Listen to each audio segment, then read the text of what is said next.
Hi, how are you? Very well, thank you. Very well. Okay, thanks. Are we ready to go? I hope so.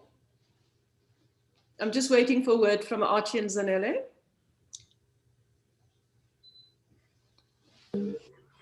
You can go. You cue Ms. Phoebe.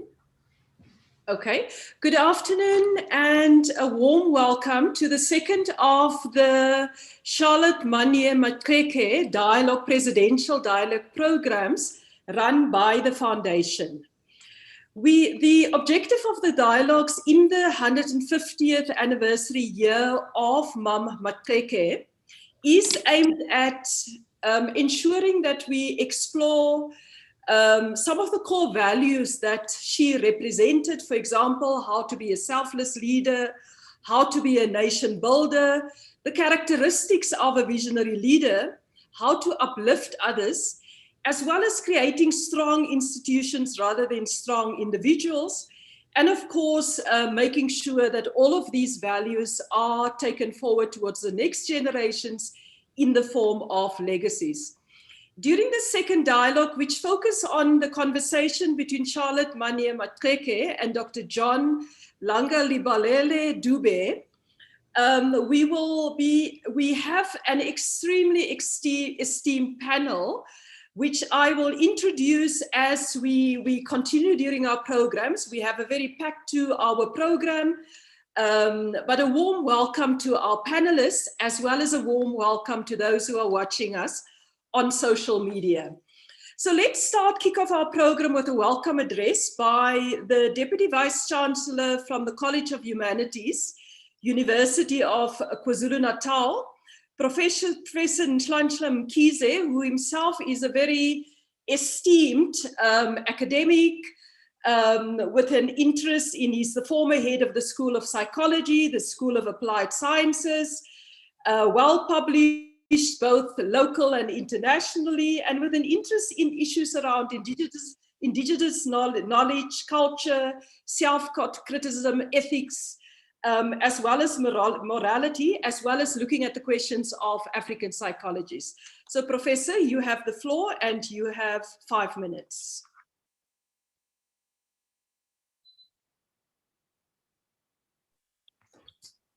Thank you very much, Program Director. The Premier of the Province of KwaZulu-Natal, Mr. Sihle Zikalala, the representative of the family of Dr. John J.L Dube, Mr. Langa Dube and the entire family, journalist and author, Ms. Zubeida Jeffa, Professor of French and Liberal Arts at Carleton College, Professor Cherif Keita, former chairperson of the Independent Electoral Commission, Dr. Brigalia Bam, acting chief executive officer of the National Heritage Council, Ms. Luisa Mabe, former deputy president, Ms.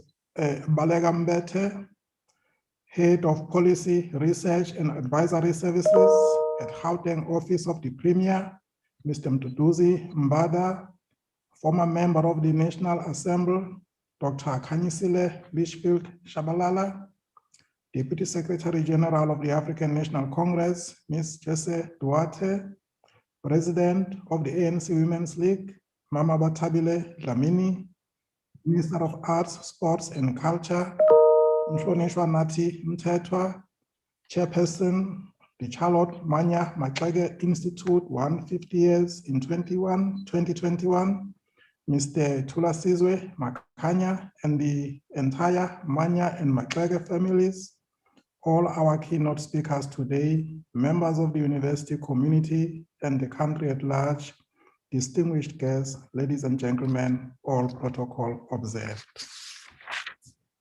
On behalf of the Council and the Executive Management of the University of KwaZulu-Natal, led by its Vice Chancellor, Professor Nana Poku, it gives me great pleasure to address you on this auspicious occasion, namely the Charlotte Mannya-Maxeke and Dr. John J.L Dube President's Dialogue. This year, we are celebrating what would have been the 150th anniversary of both these intellectual giants and struggle stalwarts. whose lives complement each other so beautifully, one female and the other male, perhaps also reflecting the much needed balance that our society is so desperately crying for. Commensurate with the objectives of these presidential dialogues, which talk to selfless, visionary, and emancipatory leadership and nation building, we will be challenged to find a pair who are more worthy of these attributes. Reflecting on the life of Baba John J.L Dube, not only was he the founding president of the African National Congress, he was also an educator, philosopher, essayist, entrepreneur, and community builder par excellence. Dr. Dube did not only allow his missionary education to turn his back against his own people. He did not allow that. Instead, being an astute politician, he deployed his education in the service of his own people. He was able to navigate the divide between Western and indigenous African society, and he was amongst those who pioneered the establishment of African literature in isiZulu. Not only did he found the Ilanga newspaper, which is still in circulation today, he also was a prolific author in African indigenous languages. His work, Umuntu Isitha Sakhe Uqobo, a person is his or her own worst enemy, earned him an honorary doctorate, thus entrenching Mafuzela's stature as a man of lectures. The title of his work has relevance for our contemporary lives as South Africans and Africans in general. Dube's most enduring legacy perhaps was his founding of Ohlanga High School in 1901, together with his wife, Mama Nokutela Dube, this being the first educational institution in South Africa that was founded by Black people. As with Baba Dube, Mama Mannya-Maxeke's life speaks to great qualities of leadership and nation building. A multi-talented woman who, like Dube, was a product of missionary education.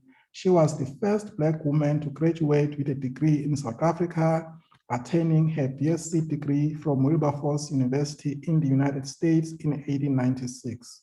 Passionate about education, she and her husband participated in nation-building efforts, building a school in Everton on the Westvaardersrand.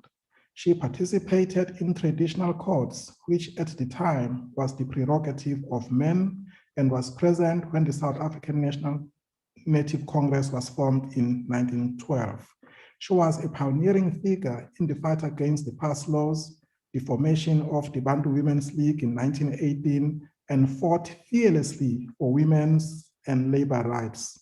She played a major role in South Africa's liberation struggle, politically and intellectually. Her entire life is a testimony of what happens when the nation deliberately focuses on the education and advancement of women. The history of the liberation struggle of South Africa will remain incomplete if the contributions of this stalwart are not factored in. While some narrations of the struggle for liberation limits women's contributions to a supportive role, Mama Mannya-Maxeke disrupts that narrative. Ladies and gentlemen, it pains me immensely that as we celebrate the pioneering nation-building efforts of this stalwart, thousands of young girls and women are being subjected to gender-based violence by their male counterparts, stifling the creativity of more than half the nation. These acts of violence impede the development of our nation and must stop with immediate effect. Ladies and gentlemen, the contributions of Baba Dube and Mama Mannya-Maxeke amply demonstrate that the greatest arsenal in the hands of the colonizer is the ability to colonize the imagination of the conquered peoples. Refusing to be mentally colonized, the two plowed their education and talents in the service of their people. Hence, education has a great role to play in the emancipation of both the colonizer and the colonized. As we celebrate the 150th anniversary of Baba Dube and Mannya-Maxeke's lives this year, education is more important than ever. As UKZN, we commit to work with all sectors of society to further the ideals of Baba Dube and Mama Mannya-Maxeke. With these words, I welcome you again, and I hope you will enjoy our engagements today. I thank you. Thank you very much, Professor. I think that you have set, apart from welcoming all of us, you have set a very good combination of looking at the historical role that these two giants of our, not just our country, but also of the continent have played, as well as looking at some of the tasks that face us today, the issues of unearthing the role of women, as well as the contemporary challenge that women and girls face, such as gender-based violence, and of course the critical importance of education. So congratulations for that intervention, and I think it lays a solid foundation for our program tonight. Thank you very much, Professor Mkhize. Our next speaker is also somebody that's known for building institutions, for his activism, for his engagements in the issues which these two giants that we celebrate tonight are a part of it. And I would like to call on the Premier of KwaZulu-Natal, Mr. Sihle Zikalala, to give us a 10 minutes intervention on this very critical theme of how do we celebrate in the year of Charlotte Maxeke, in the year of John Langalibalele Dube, how do we then take forward the legacies as well as the examples of these two giants? Over to you, Premier.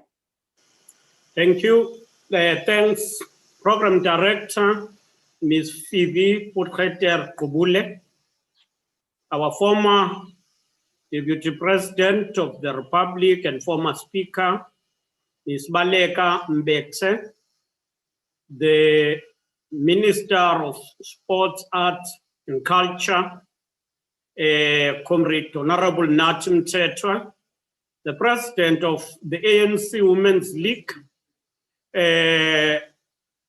Mama Comrade Bathabile Lamini, the management of UKZN, the leadership of Charlotte Maxeke Institute, the leadership of John Langalibalele Dube Institute, as well as family members, distinguished guests, and fellow panelists. We are truly honored as KwaZulu-Natal to participate during this Charlotte Maxeke and Dr. Langalibalele Dube President's Dialogue in a year where these pioneers and liberation stalwart would have turned 150 years old. When we take leave out of extraordinary biographies and achievements of the founding President General of the African National Congress, John Langalibalele Dube, and the founding President of Bantu Women's League, the predecessor of the ANC Women's League, we're proud to say that indeed our generation stands on shoulders of great giants. This, or the story of liberation of the African people from the tyranny of colonialism and apartheid cannot be told without paying attention to the immense contribution of these patriots for their selfless service to our people and their progress. In the year of Charlotte Maxeke, we hope that the contribution of women to the struggle of liberation and other fields of human endeavor will be foregrounded. Quite often, women are treated as adjunct to men, or their role to complement men. Even in the era where we are in, it is still existence, that syndrome is still in existence. The struggle against patriarchy cannot be won without continuing repressing or raising the voice of women to be heard. And therefore, ours is to ensure that the success of the women's struggle is supported. I still find it fascinating, for instance, that when we talk about Charlotte-Maxeke, we only refer to her role in the Women's League, yet she is one of those who attended the ANC conference, dominated by males, but he was able to represent the voice of women and the voice of herself as an individual. Charlotte-Maxeke inspired a generation of leaders like D.D. Jabavu, Z.K. Matthews, Dr. A.B. Kuma, Walter Sisulu, and others. It was, in fact, Dr. Kuma who crowned her as mother of Black freedom in South Africa. So if you take that recognition, you will learn on her road. As we battle the shameful scourge of gender-based violence, we remember Charlotte-Maxeke's challenge to South African men, where she said, and I quote, "We want men who are the salvation of young girls of our nation, who can depend on their presence.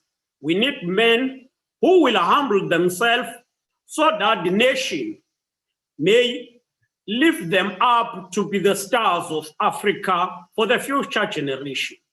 That is what Africa wants. That is what the women of Africa are weeping and praying for, close quote. And therefore, Charlotte-Maxeke even challenged men in the country to rise and stand for the good within the society. Dr. J.L Dube holds a special place in the history of our land, fighting against land dispossession of Africans. We are quite moved that this year, the African National Congress have committed to ensure that the expropriation bill is processed into law, as well as the amendment of Section 25 of the Constitution is accelerated, but to ensure that land redistribution is accelerated and given to those who will work it. It was Dube who said, and I quote, "It is only a man with a heart of stone who could hear and see what I hear and see and remain unmoved." It would break your heart. If it would break your heart, did you know, as I know, that the cruel and the undeserved affliction brought by hateful enactment of numberless age poor that as native we have been subjected to. So during this year, as both the ANC and the government of KwaZulu-Natal, we will accelerate the work on land redistribution and on ensuring that land is productive. We're humbled to report here that the Dr. J.L Dube Institute, the Land Bank, and other critical partners are working with us as the provincial government in expediting the program of ensuring radical economic transformation. They are part of the program of radical socio-economic transformation, which empowers historical disadvantaged people to participate in the food production value chain. Under the Operation Vula, RASET is being aggressively pursued in favor of women, including those who are in deep rural areas. Today, we have women in areas such as Jozini who are supplying Boxer and other retail shops because of the radical economic transformation, focusing on land and focusing on agricultural diversity, on agricultural development rather. By 2024, we would want to see 50% of government spend being used to empower women-led businesses in KwaZulu-Natal.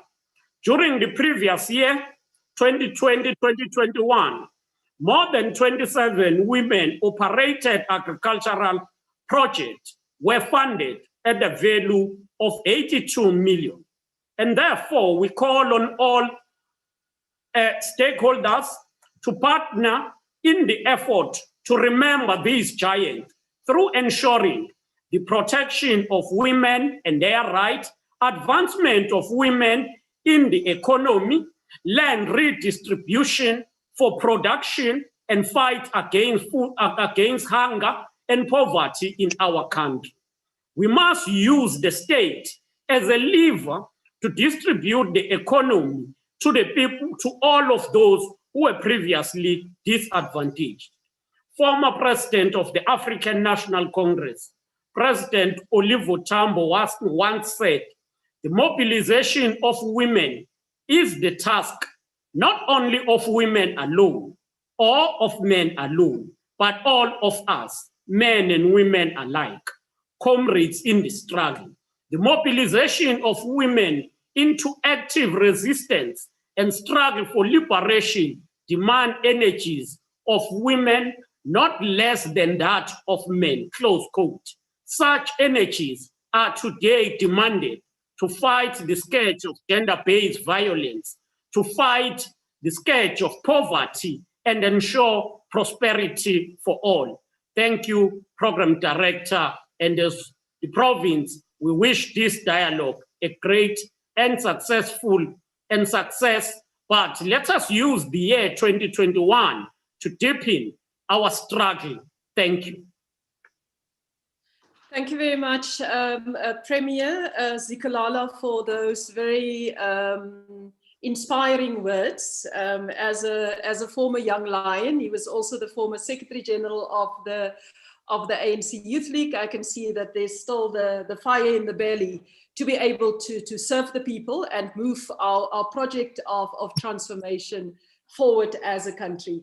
Indeed, we're standing on the shoulders of giants, the challenges that you raise, that Mannya-Maxeke and Dr. Dube fought for at the time when it was around the time of the 1913 Land Act. Over 100 years later, those challenges still face us, and we hope that this year will be a watershed year, as well as the challenges that you're given to men. From the words of Oliver Tambo, that it's not just the responsibility of women, but to build a non-sexist society, we do need the role of both women and men. Our esteemed panelists, the UKZN community, participants on social media, the foundation participants and leadership, we will now listen to a word of welcome from the Dr. Dube family representative, Mr. Langa Dube. The floor is yours, and it's such an honor to be listening to you as we commemorate and celebrate 150 years since the birth of, I would imagine it's your grandfather or great-grandfather. Over to you, sir.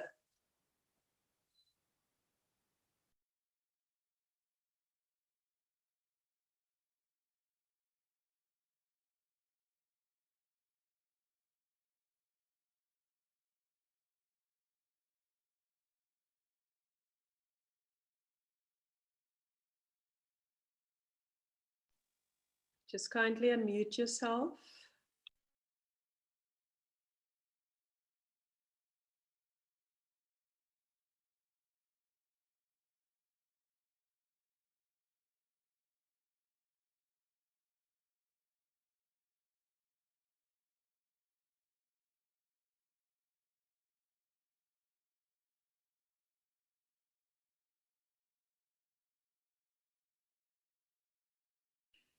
Sorry, Mr. Dube, I'm not sure whether there's a problem or if you can just kindly unmute yourself.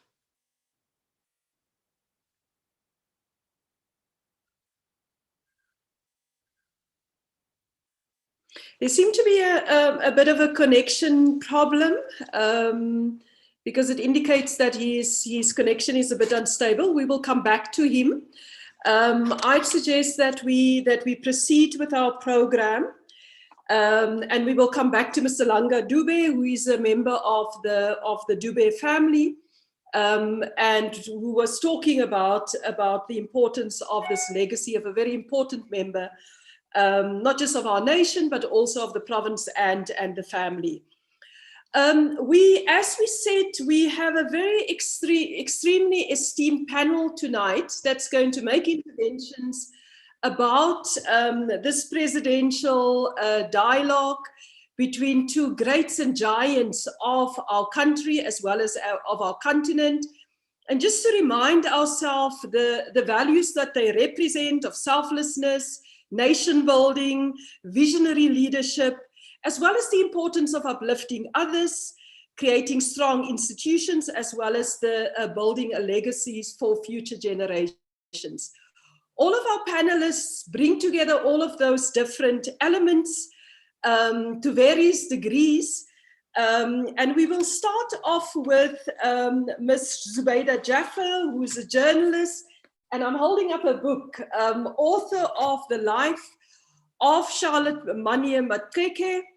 I remember Ms. Zubeida Jaffer from the 1980s as a journalist from Grassroots, South Media Paper, but also as an activist, as a mother, as a mentor. So it's really such an honor to welcome her and to give her the floor for the intervention around the life and times of Charlotte Maxeke, as well as the dialogue with Dr. Dube. Over to you, Ms. Jaffer.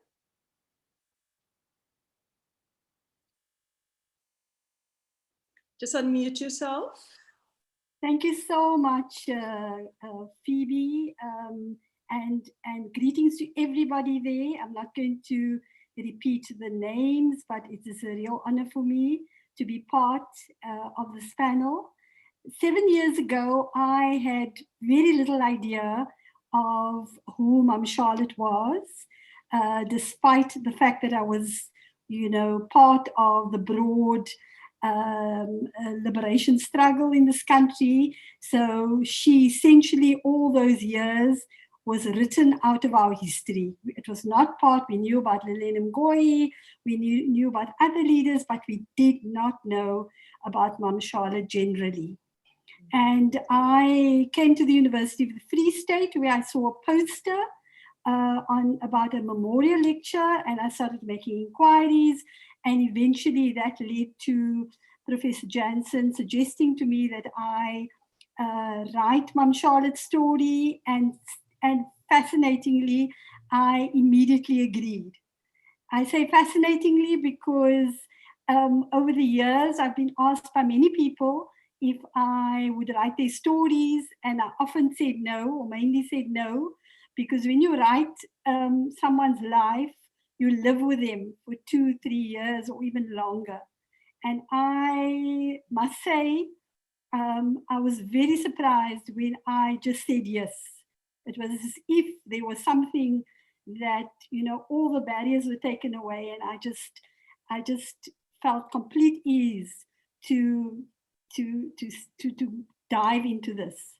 And it was a diving into a very, very difficult situation. In fact, there were times when I felt, why on earth had I agreed to do this?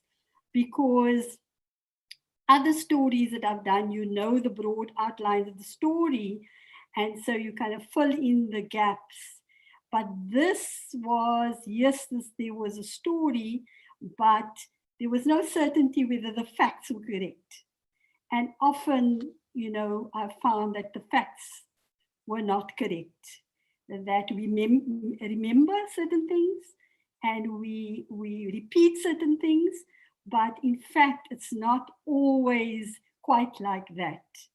And so I'm very, very pleased that I have had the privilege of checking and researching the stories about the facts about Mum Charlotte's life. I'm not suggesting that it's definitive. I say in the book, Beauty of the Heart, I say in the book that it has to be, that there's got to be much more research.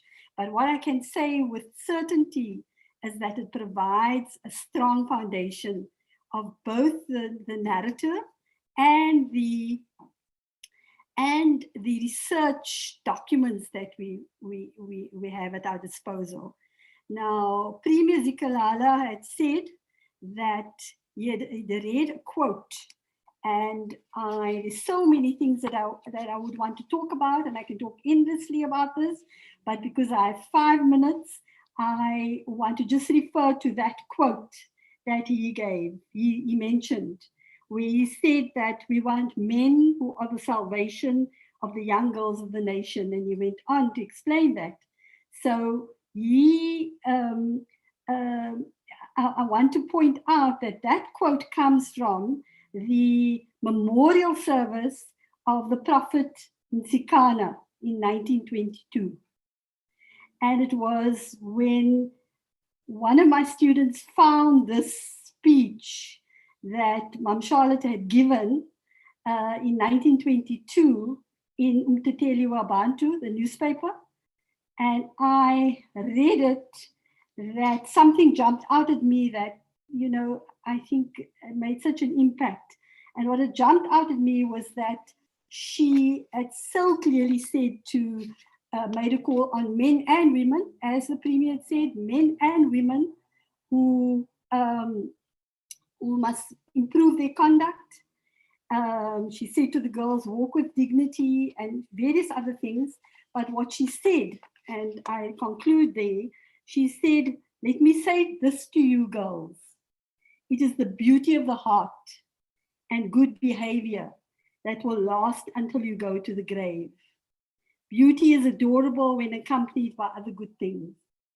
And when I read that, I just knew that this is what the title of this book has to be, because at the heart of it, and it's the heart of what we are struggling with at the moment, we seem not to have an attachment to the basic principles of respect and kindness and love for one another. We seem to have shifted from that. Thank you very much. I know I've covered my 5 minutes, so I'm not going to. Thank you very much. No, you're well within your time. I mean, I think that when I was on a panel earlier this year with a couple of young women about Mam Charlotte Maxeke, and one of the things that I did was to ask them, so okay, when was the first time that you heard about her? And the one of the panelists that was there was from my generation, and she said, no, I heard during the 1980s. Yes, we heard about Mam Lillian Ngoyi and Josie Palmer and other Francis Bart, but we didn't really, we only until late heard about Mam Charlotte Maxeke. And the youngest woman on the panel actually said, no, I've only seen the hospital. That's how I first came across Mam Charlotte Maxeke. And as this debate raged about how do we name places, it is important that we do name places after these stalwarts, so that when people hear about these names, they also have a sense of identification, but also curiosity. And thank you very much so much to Zubeida Jaffer for agreeing to write this book and the meticulous research, looking at all of these source documents, because I think it's without it and the story of Mam Charlotte Maxeke, our country and our history would be so much more the poorer. So thank you very much for taking that initiative. And Zubeida and I have been chatting about doing a children's book about Mam Charlotte Maxeke, and hopefully that will materialize. But thank you once again for that intervention and for the work that you've done. Our next speaker is originally from Mali, worked in the United States, and has unearthed a story which South Africans even have not known when he started doing the research about this woman that he's going to speak about today. I'm I'm talking about Professor of French and Liberal Arts at Carleton College in the US, Professor Sheriff Keita, known as a filmmaker, teachers of Francophone and African literature of Africa and the Caribbean. And we're really looking forward to this amazing story. I've heard about Nokutela when I read this little booklet that Professor Keita did together with the Department of Arts and Culture. So Professor, it's really an honor, and I now hand over to you for your intervention on looking at the legacy of Nokutela Dube. Over to you. Just mute yourself.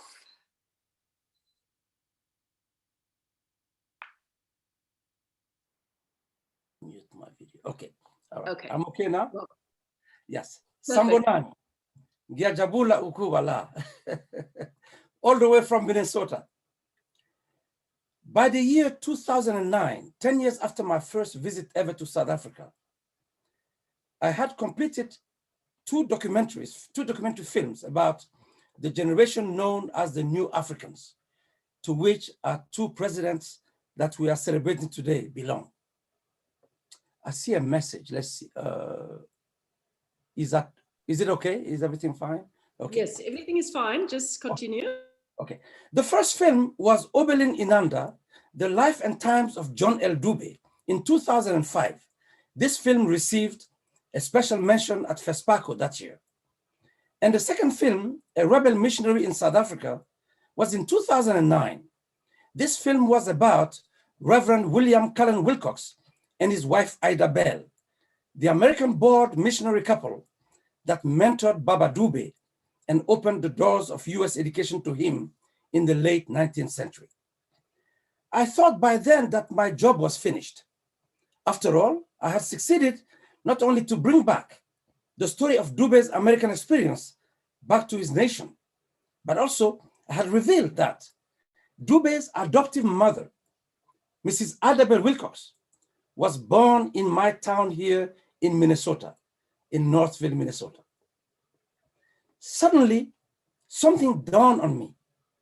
There was an oppressive silence about someone who had played a crucial role in John Dube's rise as a leader and in building all the legacy that is known today as his.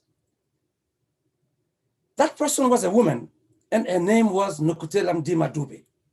She had been there with him from the beginning as a co-author and an equal partner in blazing many trails for the generations to come. From my time combing through Ilanga Lasse Natali and several American newspapers of the late 19th and early 20th centuries, I was convinced that she had stood next to him on the front line. But unfortunately, the rule was to make a woman's contribution only a small footnote in the story of heroic man. I realized then that to leave her out of the story was to accept an incomplete story and to further erase her from history. It became clear that Nokutela's time had come to emerge in her full glory and for her to receive the thanks of a nation she served under thankless conditions during a short life of 44 years. She was born in 1873 and she died in 1917. But the main challenge was that nobody seemed to know anything about her anymore in the Dube family. Where was she buried? I knew she was not at Oklange. Finally, my answer came in a 1917 article titled, U Nokutela Dube Kaseko. Nokutela Dube is deceased, which led me to the Brixton Cemetery in Johannesburg and to my wonderful 3-year collaboration with the Cemeteries and Park Services. This is an amazing service in South Africa. This story of finding Nokutela's grave is documented in my 2014 film, Ukukumbula uNokutela, Remembering Nokutela, which aired on SABC many times between 2016 and 2017, bringing a moving story to the South African public. Beyond my rational decision to pursue Nokutela's life story, there is another one, which we may call a transcendental one. And it was brought to me by my brother, Dr. Zwelim Kize, the present health minister, in 2006.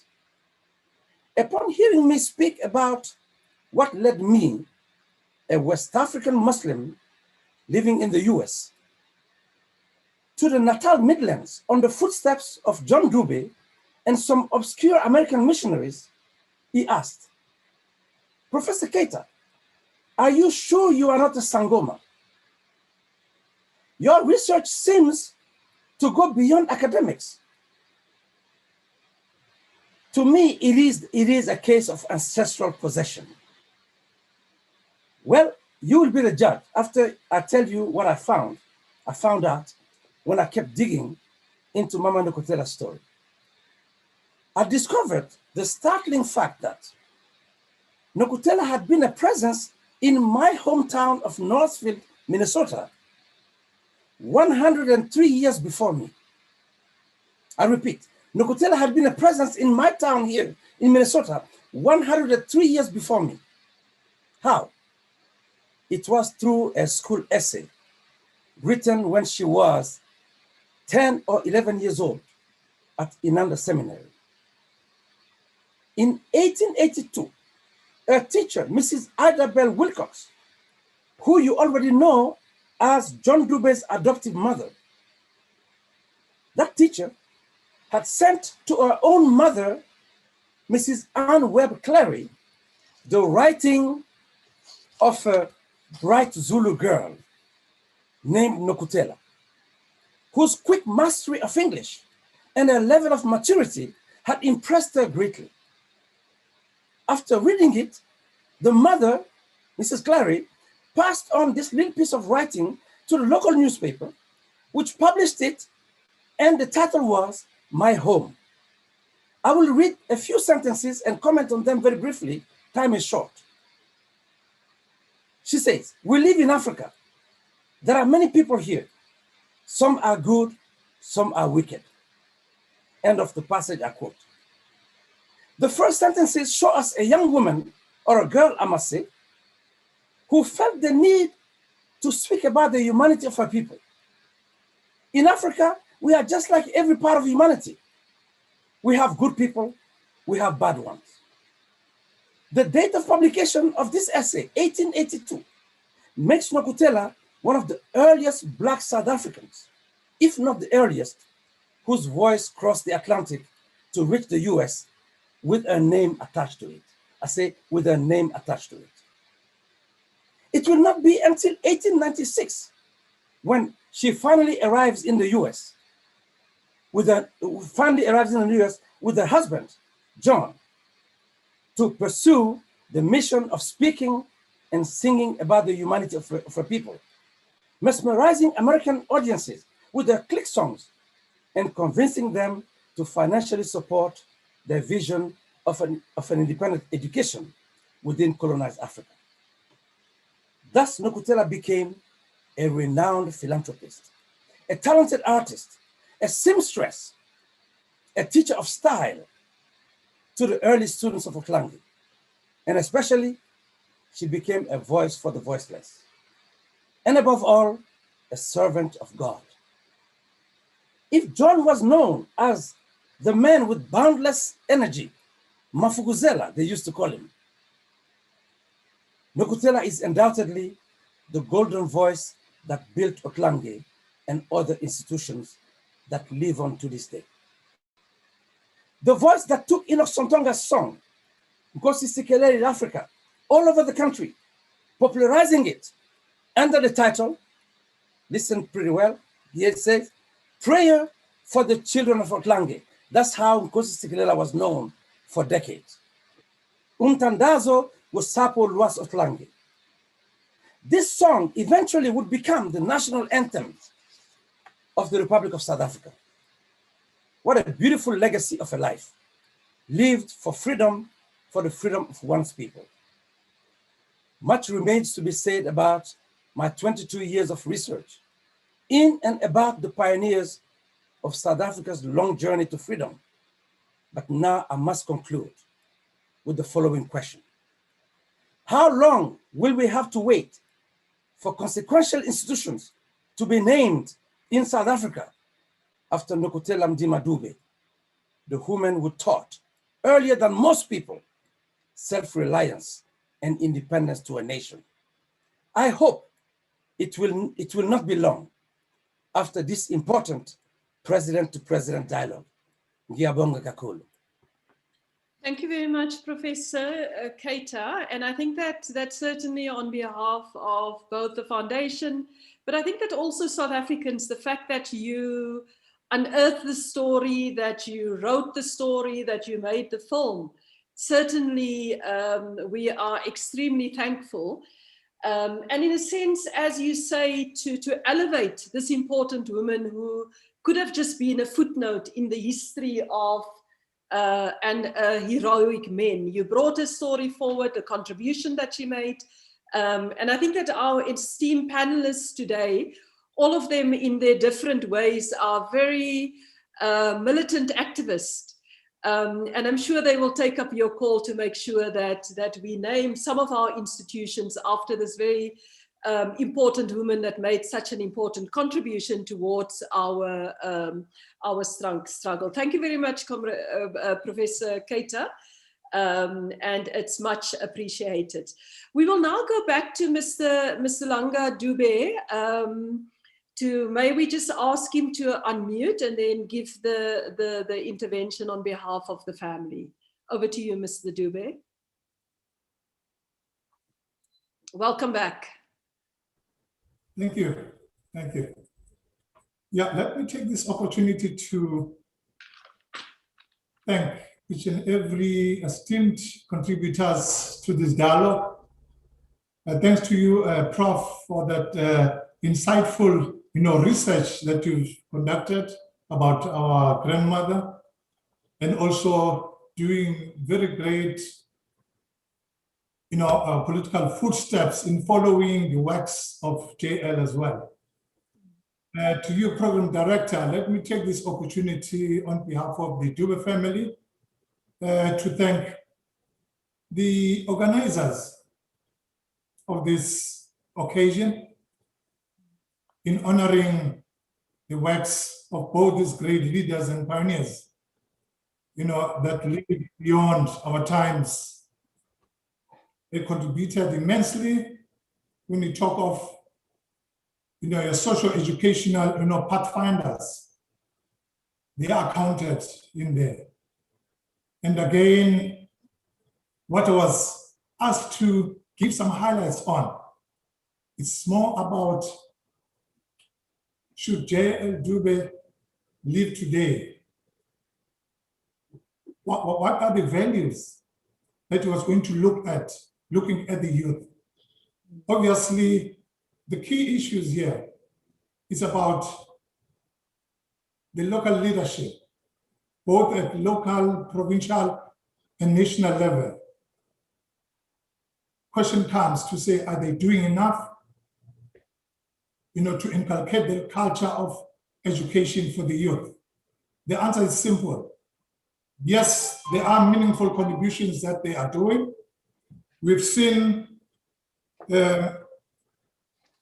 with the Minister of Basic Education, Mam Angie Motaka, and the MEC of KZN Department of Education for what they've done, particularly for the matrics.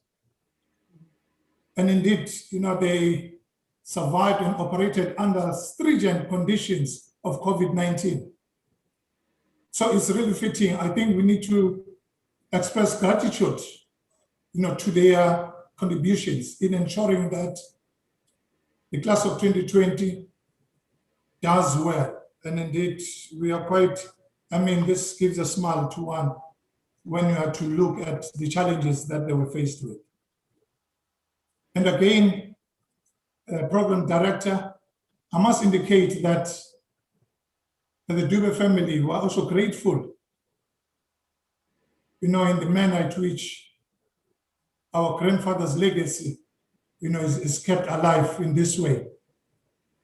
These 150 years, we've seen the provincial leadership under the stewardship of our Premier, Sifezi Galala, giving talks and awareness, in all the corners of the province. And indeed, what one needs to mention, because with the time that one has been allocated to, one just need to give just brief highlights to say, had Mannya-Maxeke and J.L Dube, were still alive today, they were going to raise some pertinent questions, obviously. Looking at the leadership style, maybe starting from the leadership style, obviously during their era, their focus was more on the entrenchment and the development, particularly of the youth of this country, under very stringent, painful, conditions that our people had to endure. But against all odds, they wanted to entrench the self-help and self-determination.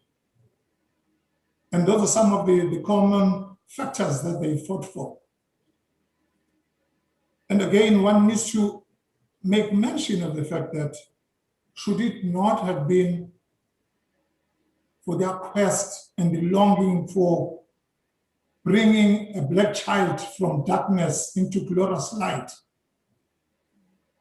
they wouldn't have been focusing mainly on education. And indeed, education is a cornerstone of every developing nation. And indeed, thanks to the continuation and inculcation and the focus that is being displayed by our leadership. One can actually mention a number of issues here, Program Director. And again, allow me to turn the focus to the issues of mentorship of young boys and girls in order to ensure that they take the right, and rightful place in our society. Some of these youth were talking about, they actually enjoyed, the dawn of our democracy. They saw the quality of leadership that was demonstrated at the liberation of our country way back in 1994, with charismatic Madivas, focus in ensuring that there is this social cohesion and deepening understanding one another. And also what one can take from JL as well, together with Mannya-Maxeke, is how they interpreted the Africanism, how they wanted to make sure that the African true identity is adhered to. He demonstrated that by the establishment of Ohlanga and the establishment of the first black newspaper, Ilanga laseNatal, which was written in isiZulu. In that way, it goes to show that he wanted to make sure that African indigenous languages is promoted right from the outset. And that was also demonstrated through the books that he actually wrote and he authored. They were all in isiZulu. And then we need to look back and ask ourselves to say, at the institutions of higher learning here in South Africa, has that been put into the center stage or in the forefront to say our African indigenous languages, are they having a place into the academia? Yes, I'm sure my learned friends there will be able to answer some of those questions. Obviously, certain issues will also pertain to the Land Act in 1913, because there it even led him to arrest. So those are some of the questions to say, how come way back from 1913, we've been talking about the land question? Where are the land answers?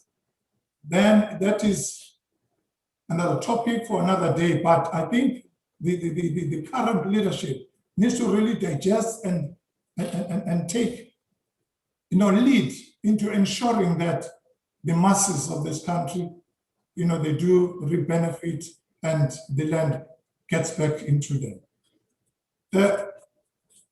Please guide me, Chairperson, in case I Do you over. mind rounding up? Do you still have a minute or two with your guidance? A couple of seconds, 30 seconds. Do you mind rounding up, please? Okay, Thank let you. me just wrap up by saying thanks again to all the panelists. There's a lot of work. Yes, we do appreciate, and I'm sure even the youth of today and yesteryear do appreciate the works that have been conducted, over the years by committed leadership. And I'd like to thank and make sure that some of these sessions will really take it to the backyards of our communities. We take it to rural areas, we take it to townships, so that our youth can begin to understand, to say, oh, there was this Charlotte Maxeke, there was J.L. that done 1, 2, 3, so that they can mentor part of what they've done. Let me stop at that, and thank you for the opportunity. Thank you very much. I think that those messages about the issues that you highlighted are very important: the land, the importance of education, the importance of mentorship, the importance of African indigenous languages, both at school but also at university, are all important themes for today's generations. And I think that our speakers today will also speak about it. We're running a little bit behind time, so I'm now going to hand over to Ms. Louisa Mabe, who is acting CEO of a very critical institution, the National Heritage Council. 2021 has been declared the African Year of Arts, Culture and Heritage as part of the critical leverages of building the Africa that we want. And as we reflect on the lives of these giants of our country and of the continent, I now call on Ms. Louisa Mabe from the Heritage Council to give her intervention and reflections on the role of these giants, but also the role that the National Heritage Council will play this year to make sure that as a country we do respect our heritage, that we promote our culture, and that the arts play an important role, and not just focusing on the bricks and mortars. Ms. Mabe, the floor is yours. Kindly unmute. Thank you, Program Director.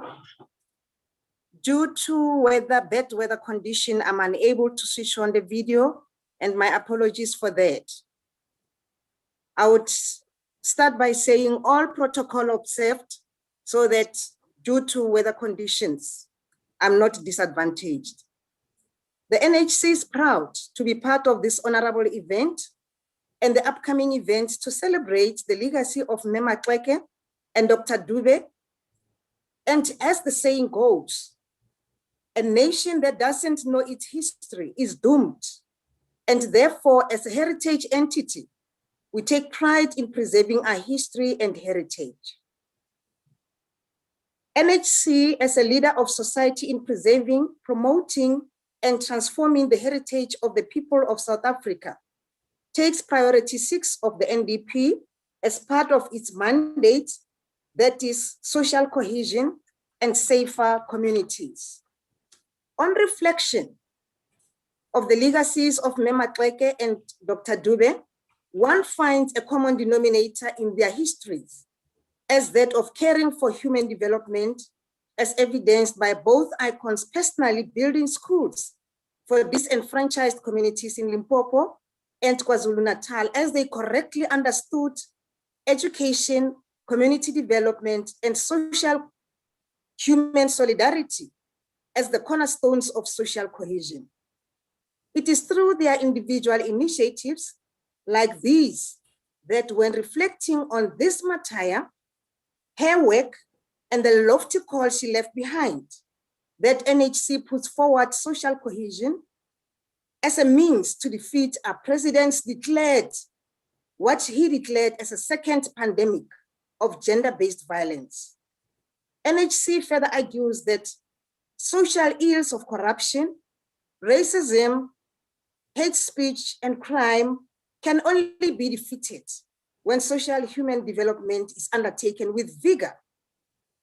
Mannya-Maxeke's heritage and challenge to patriarchy, and equally her respect for traditional authority, together with Dr. Dube's quest for literature, reading, research, and development reflect divergent characteristics of the two icons. Their ideals, however, converge at human conditions that in theirs was ultimately about the welfare of human species. Taking up social cohesion in today's realities in South Africa and the whole continent as a strategic means to undo the historic fault lines in our societies, correct our history, reclaim our heritage, and therefore live up to the ideals of Mannya-Maxeke and Dr. Dube, that of changing human conditions for a better life as captured in the NDP. NHC pays homage to this great daughter and son of the soil by reaffirming our resolve to contribute to changing the conditions of our people for a better tomorrow by educating society on the legacies of our icons, unearthing other unsung heroes and heroines of our struggle against colonialism and apartheid, and actively participate in the endeavors to execute the strategic goals of the NDP. And these are fostering constitutional values, equal opportunities, inclusion and redress, social cohesion across space and class, fostering a social compact, promoting active citizenry. These outcomes will at all times find expression in our strategic activities as an entity and be a means of measurement against their achievements, which are lofty. We are to be counted as active patrons of Mannya-Maxeke's legacy, lifelong project to change human lives, and that of Dr. Dube to educate the nation and preserve our heritage. Thank you. I'm forced to reduce my speech due to weather conditions. Thank you very much. Thank you very much, Ms. Louisa Mabe from the National Heritage Council. I think that you have a very important mandate that the Council has, and it's so critical that we support the work of the National Heritage Council in social cohesion, in ensuring that our heritage contributes as we look at how do we transform our country and create a better life for all our people. We're now going to move towards our next esteemed speaker, our former Deputy President of the Republic, former Speaker of the National Parliament. She's a former Secretary General of the ANC Women's League. She was one of the women that were part of the CODESA negotiations and fought very hard, not just for the progressive values that we see today in our constitution, but also the commitment towards equality and a non-sexist South Africa, and that is a key pillar of our constitution. One of the things when reading the story of Mom Charlotte Maxeke was the fact that in exile, the ANC Women's Section was one of the first institutions that name a creche after Mom Charlotte Maxeke at a time when people didn't really know who she was. Comrade Baleka comes from that generation. She's also a cultural activist, a poet, and the list goes on, currently working on matters of archives. So, Comrade, former Deputy President, the floor is there yours, and it's an honor to have you here as part of this dialogue. Thank you very much. Thank you very much, Phoebe, and good afternoon to comrades and esteemed guests and participants. Good afternoon to the Dube family and the Charlotte Maxeke, Mannya-Maxeke Institute, and maybe I should say all protocol observed. Actually, you know, I'm amazed by how much people can say in 5 minutes. I hope I'll manage my own time that I've been given. To say I'm honored to have been asked to be part of this event this afternoon, and I hope these virtual instruments won't disappoint me. One of the things that I get excited about when I talk, when I remember and think about people like Charlotte Maxeke and J.L Dube, is the fact that the first time they left the country, they went and sang. Because for me, arts, culture, and heritage are so much part of us that I don't understand a situation where it's something that we see as, not so important. And yet, John Langalbalele Dube, actually in Ohlange, I grew up around that area, and I went to school at Inanda Seminary. And if there was one thing that Ohlange was known for, it is their cultural, how do I call it? I mean, you put them on stage, nobody could out-sing them. Nobody could out-dance them or out-dramatize whatever situation in life.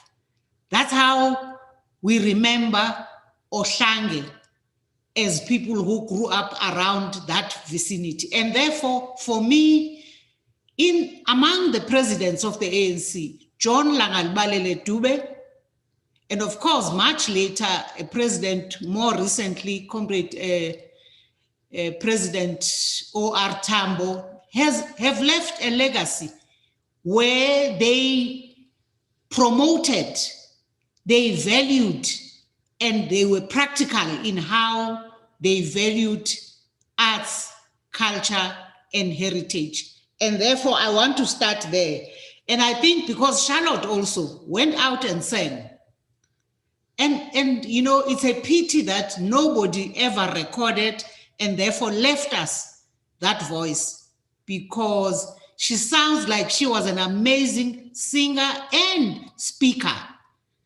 She actually is the one who made the president Mahabane, the only president who has served 2 times, as in his first term finished, and then much later he was invited back by the votes of the members of the ANC. So, and we must never remember this, we must never forget that these people were young at the time.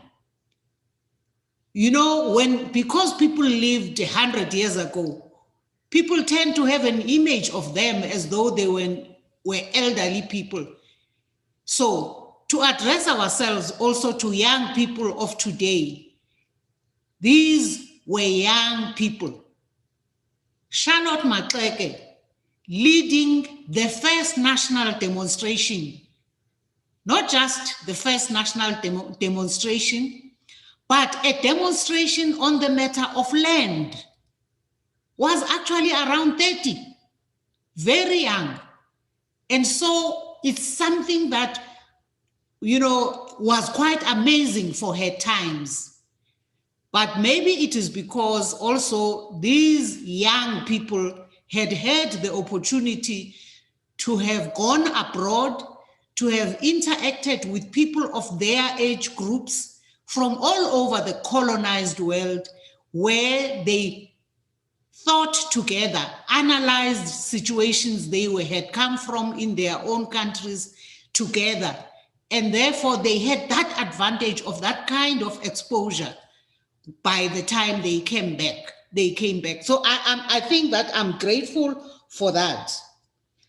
Charlotte, in my view, was a pioneer, period. I don't even want to box her into having been a woman.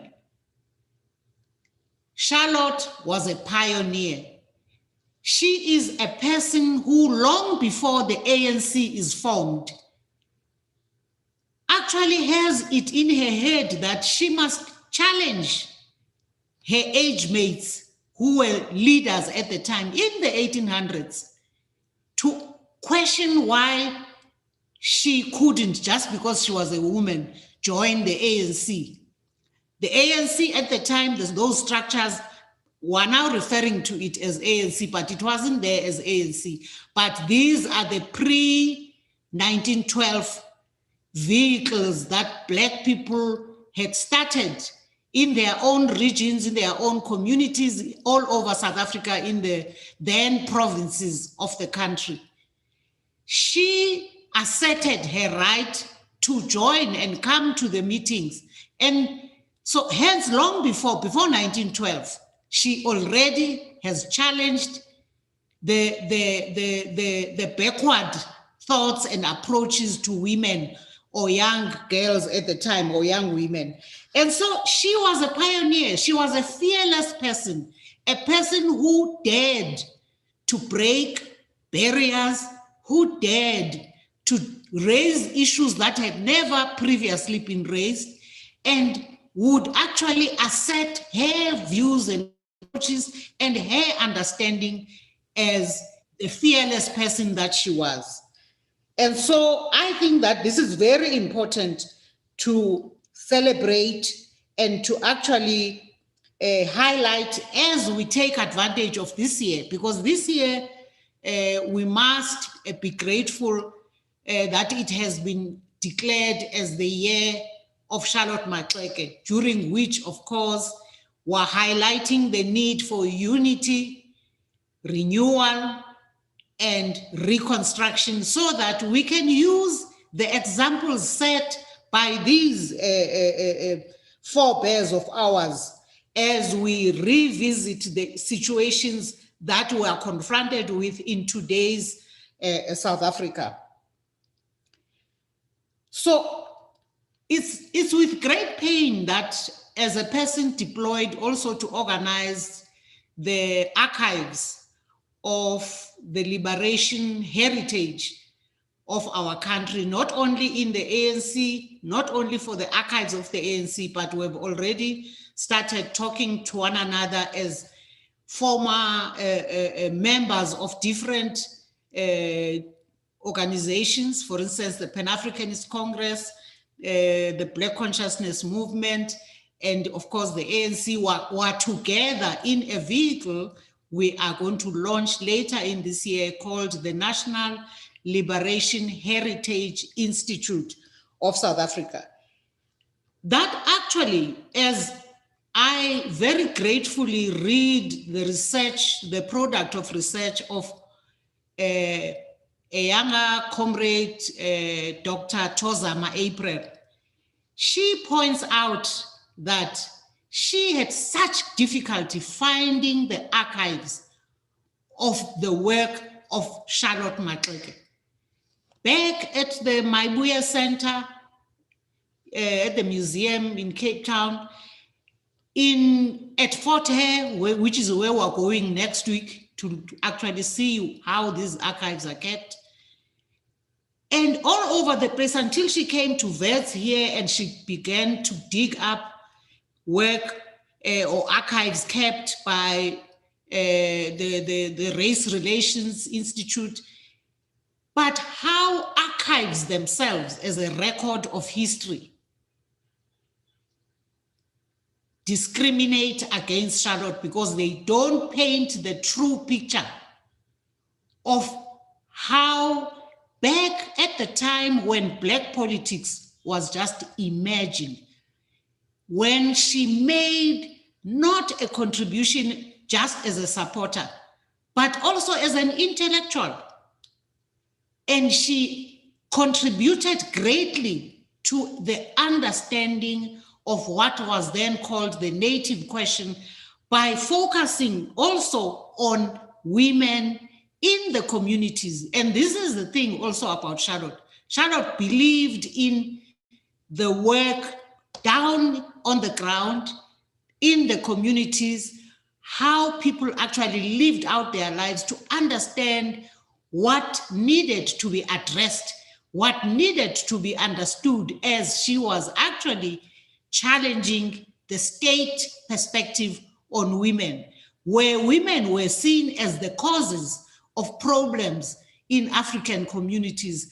And she was the lone voice in saying, no, but that's not the actual truth. in the lives of women. And so I think this year, I really believe we must do everything, and I welcome this kind of platform for us to begin to tease out what is our knowledge and how do we understand this history that even in the record is not going to do justice to the role and the participation of a leader, a pioneer, such as Charlotte Maxeke.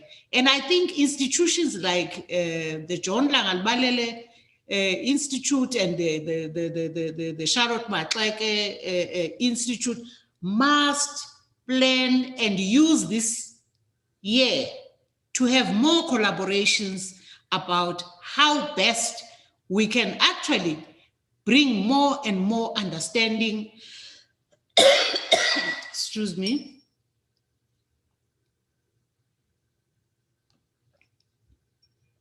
of the great example of this leader, Mama Charlotte Maxeke. Please round up, Deputy. I recently was talking to a young movie maker, Lise Moshe, who is a child of one of our comrades who left us some years back. She wants to understand, because I'm saying to her, I've been looking for you for 6 months because I wanted you to get ready for this year, where Charlotte would have been 150. And I'm saying to her, it's very important for you to use your craft to tell the story of this great leader. So she wants to know, what exactly about her do you want this story to be about? I leave that as homework for all of us to contribute to that. She's going to come back to me and we will take the discussion further of how we can actually make sure not only South Africa, but Africa and the world should know the values and the lessons of this great pioneer, Charlotte Maxeke. Thank you very much, Program Director. Thank you very much, Deputy President, and our speaker, former Speaker of the Parliament. I think that as you were talking, one of the takeaways for me was the fact that that we often forget the important role that culture and the arts played in our struggle, in the development of our communities. And as we look at the issues around how do we uplift young people today, give them a sense of purpose, give them a sense of identity, how we can use arts and culture in the schools.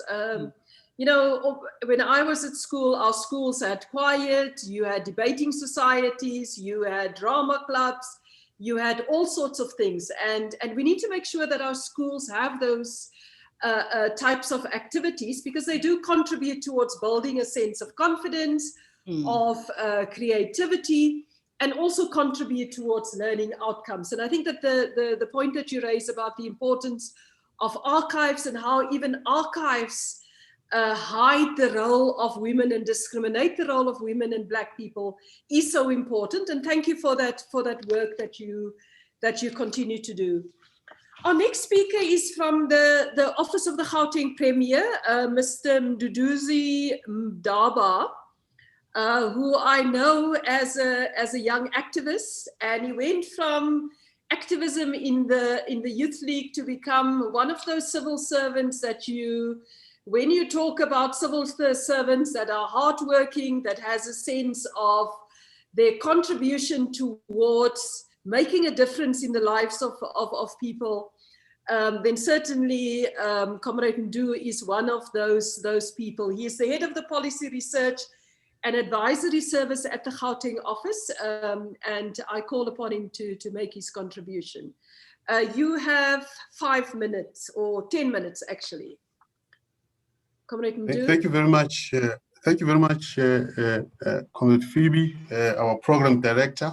I would like to acknowledge the entire leadership, the representative of the two important families that have really assisted us to produce these great icons, who are pioneers in many ways, as former Deputy President has indicated.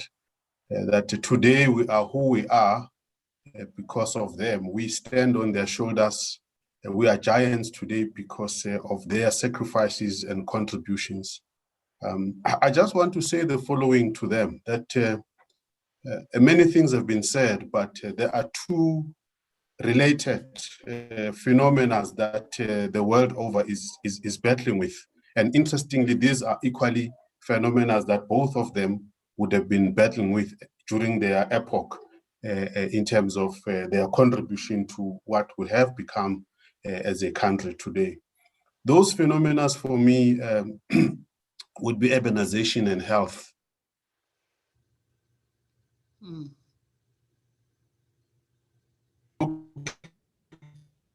The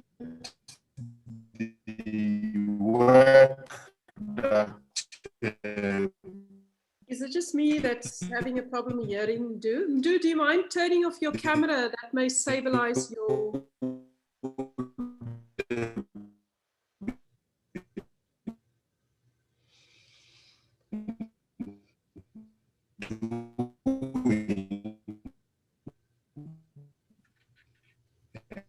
in terms of the changes that we needed to make in the context of the South Africa as it was. Oh, okay. Is it better now? Can you hear me? What I can do to sort out the problem. Okay, it's slightly better, but switch off your camera because I think it may help.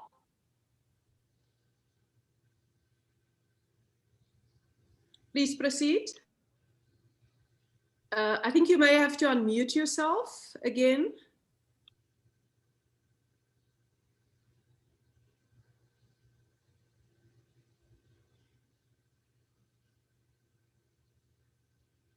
Am I fine now? Okay, much clearer. Much clearer. Okay. So what I was saying is that for me there are two phenomena that I thought I would situate the short presentation in their honor. I think urbanization and health would be those two issues. But I just want to say the following to them, that 150 years on, we continue with the work of investing in what I consider to be ethical, accountable, responsive leadership, because I suspect these are some of the things that they themselves, in the context of their challenges, they would have wanted to espouse, and I think they would have wanted us to institutionalize. In the context of health, I suspect they would have wanted us to invest in the promotion of healthy lifestyles while providing access to quality healthcare and indeed universal health coverage. I'm raising that primarily because health is an important phenomena as opposed to infrastructure as in health, because most of the time we tend to think of health as the infrastructure, but mostly people that get affected and impacted upon by lack of health or lack of investment in health and lack of investment in institutions that are ethical would necessarily be women. And therefore, in honor of Mama Charlotte Maxeke, we want to say that going forward, we need to continue on what I think they would have wanted us to do to ensure that we invest in institutions such as those, but more importantly, ensure that women in particular, young women, women in rural communities, the working class and the poor, are protected and live in urban space that is safe, but in urban space where they can be able to realize their dreams, because the only way we can say that we want to see Mama Charlotte Maxeke living is when we see more of her, more women participating meaningfully in the economy. And the only way to do so is also to invest in what I consider to be a radically transformed economy, an economy that is innovative, an economy that grows in an inclusive manner, an economy that is sustainable, creates jobs and promotes SMME cooperatives. And one of those critical investment that we want to make, or we should make in her honor in particular, is to make sure that we do what I think Comrade Minister, former Minister Batabile, once pioneered when we used to be in the social cluster. We used to talk about the welfare to work program. Some of those important programs, if I think can be upscaled across the nation, particularly in urban centers, we can be able to lift women out of reliant on grants and to be meaningful participators in the economy. And that includes investing in the radical transformation, or rather revitalization of the economy in the township spaces, so that indeed the women do not only participate in what I call the informal economy, but participate and are leaders and managers of big conglomerates in the context of what exists in the South African economy, particularly in an urban space called the Gauteng city region. We also believe that one of the things we need to do to invest and take forward the legacy of both President Dube and Mama Charlotte Maxeke is to invest in spatially transformed and sustainable urban spaces. And these urban spaces must be such that there is modern infrastructure, and this modern infrastructure, such as taxi nodals, taxi facilities, must be able to create space where there is no discrimination for women, including women participating in some of those sectors of the economy that we know for a fact have always been preserved for the few, but more importantly for white male and or male dominated.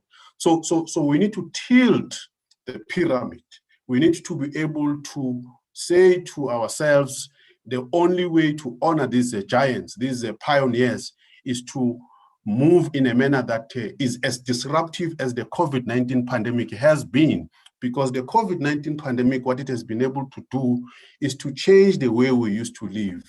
And I suspect these two giants were able to put forward arguments about a need to disrupt colonial rule, they need to disrupt apartheid rule, and argue for a better and inclusive South Africa, a South Africa that we all aspire to, a South Africa of our dreams, a South Africa where women are protected primarily because the evidence suggests that during the response to the COVID-19 pandemic, the most affected people were women, including the fact that, of course, the people that provided leadership in response to the pandemic in our facilities, particularly in our health facilities, you can go to Charlotte Maxeke Hospital in Johannesburg, you will find men and women in her honor saving lives, men and women sacrificing all they did during this period in the most of difficult time, because they understood the spirit of selflessness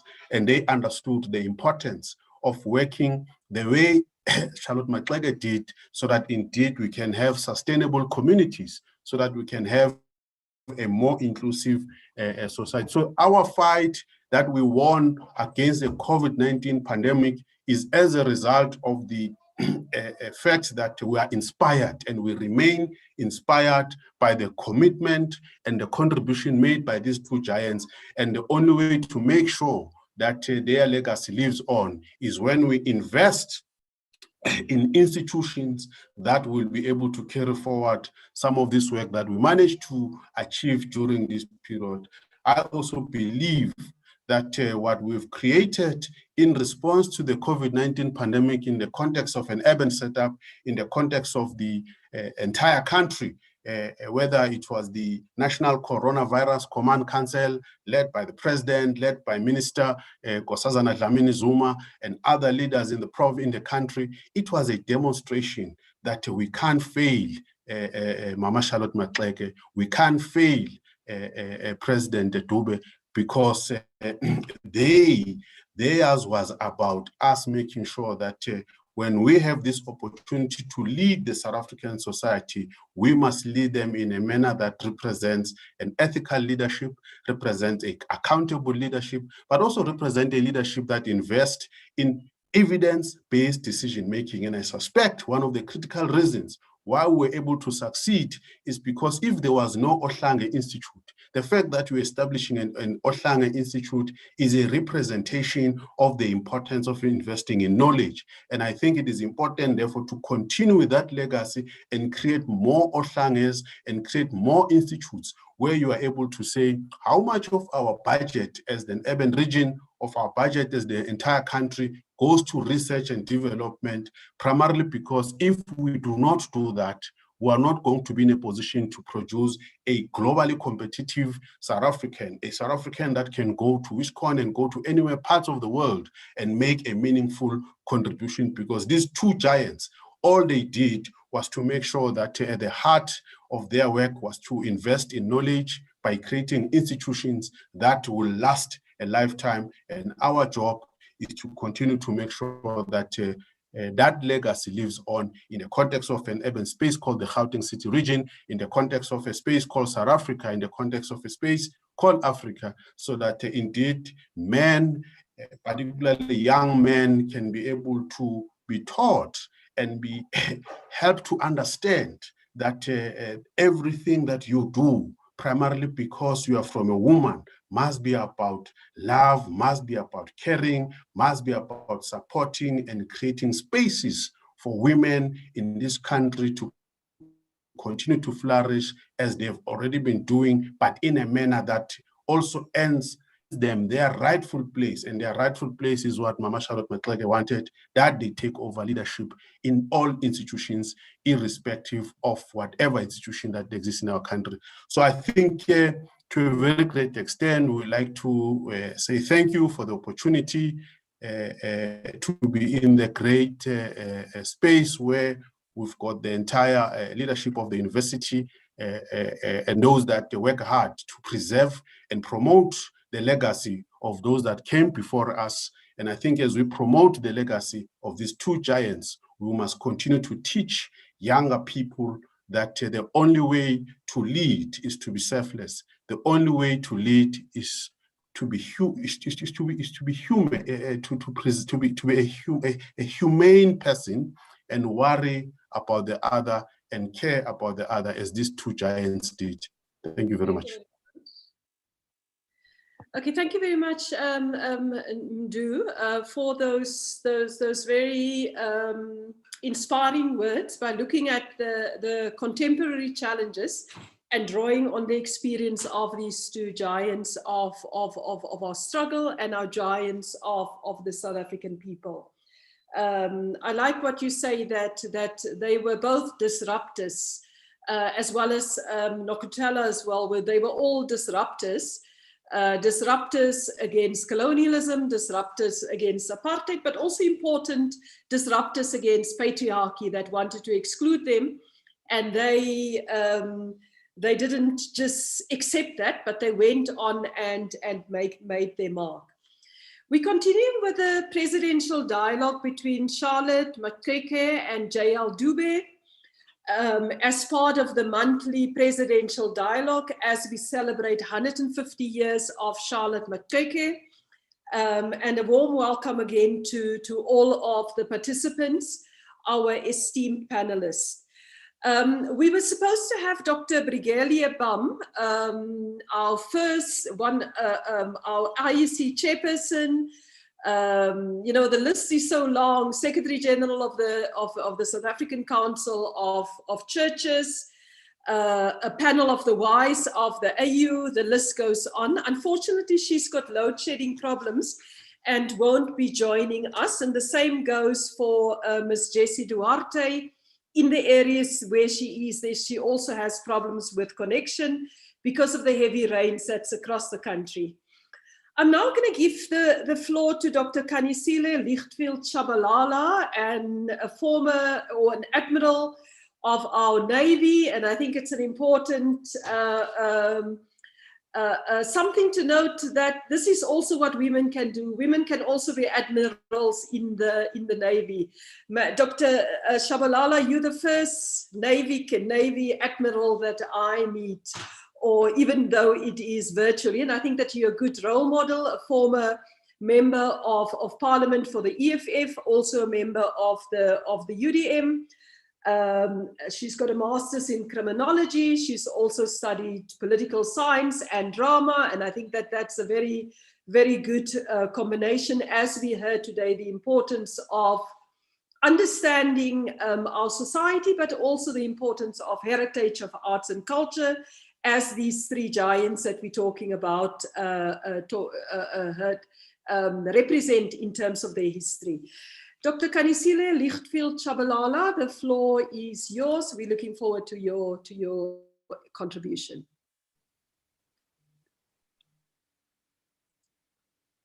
Thank you. Thank you, Program Director Phoebe, and thank you to Charlotte Mannya-Maxeke Institute for this platform. All protocol observed. I've been asked as a respondent to speak to the women, the work, and the call that Ma'am Charlotte Maxeke left behind of killing that spirit of self and understanding that revolutionary work is beyond any individual. It's bigger than you. I think I'll start by saying Du Bois described her and praised her for advancing the struggle of the Negroid race. And then Ubaba Ulangalbalele described her as the mother of African freedom. It would have been 109, it is 109 years ago that she attended the first conference of the ANC as the only woman. She would be 150 years old if she was alive.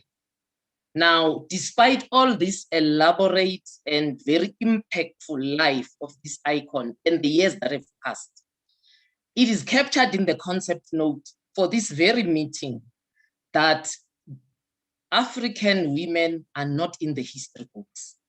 They are not captured, which means the struggle of African women makes one step forward and makes two or even three steps back.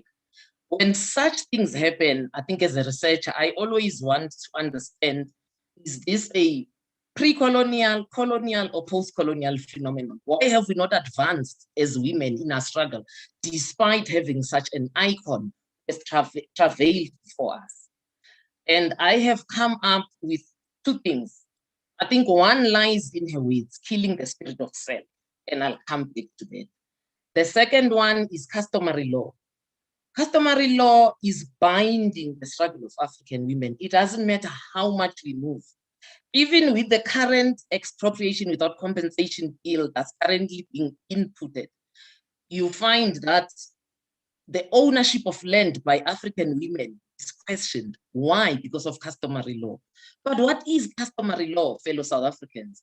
I shocked myself when I realized that customary law was actually written by the British when they took over Natal as the colony. This despite the fact that Inkosi Jama had already lived and died and left us a legacy that is rich in support of advancing the women's struggle. Because he had three daughters whom he all put forward to command military roles. Now they come and they write customary law, and in their own admission, they say the first draft kept changing and changing and changing until it became a firm law. But they say they made sure three things do not change. The first one is that the African woman is the property of the men. The second one is that the children are the property of the man, who is the head of the house. The third one is a law called the law of primogeniture, which means land belongs to the first son of any family. Now, I ask, Charlotte Maxeke fought so hard against customary law. Why have we not advanced in confronting customary law? Is it because maybe we don't want to kill the spirit of self? I'm now addressing our male counterparts. Because if we all know that this law was written by the priests, by the way, they do admit that even as they were writing it, they had not abolished Dutch and Roman law and the English law. Now, if we know that it's not our culture, because pre-colonially we have a rich example of African women who are not the property of African men, why have we held on to it? Because it holds us hostage. Even with the gender-based violence that we're experiencing as a country, you know, when I travel, sometimes I'm ashamed to say I'm South African. Sometimes I lie and say I am from Eswatini because of the Shabalala surname. Because we are just known as this gender-based violence country. Why? It lies in the customary law. If you go and you pronounce that the African woman is the property of the men, how do you expect men to act? So the spirit of self for me, the one I want to address is the last part of my talk. Fellow African men, you find it hard to understand why it's hard for white people to let go of white privilege and let go of the belief that they're superior, because it's about power. They hold on to it. That's the same thing you do when it comes to the struggle of African women. You know by now, surely, that we do not come from a history of oppression as an African people, not just here, but the continent at large. Why do you hold on to customary law and use it against us? I mean, in the last ANC conference, there I say the spirit of self prevented our first female African president of the ANC and by default of the country. Because if the male counterparts concerned understood the life that Charlotte Maxeke stood for, they would have stepped aside and allowed for history to be made. Now, 100 years after having been the first candidate, we are still talking about we do not have a first female president of the African National Congress.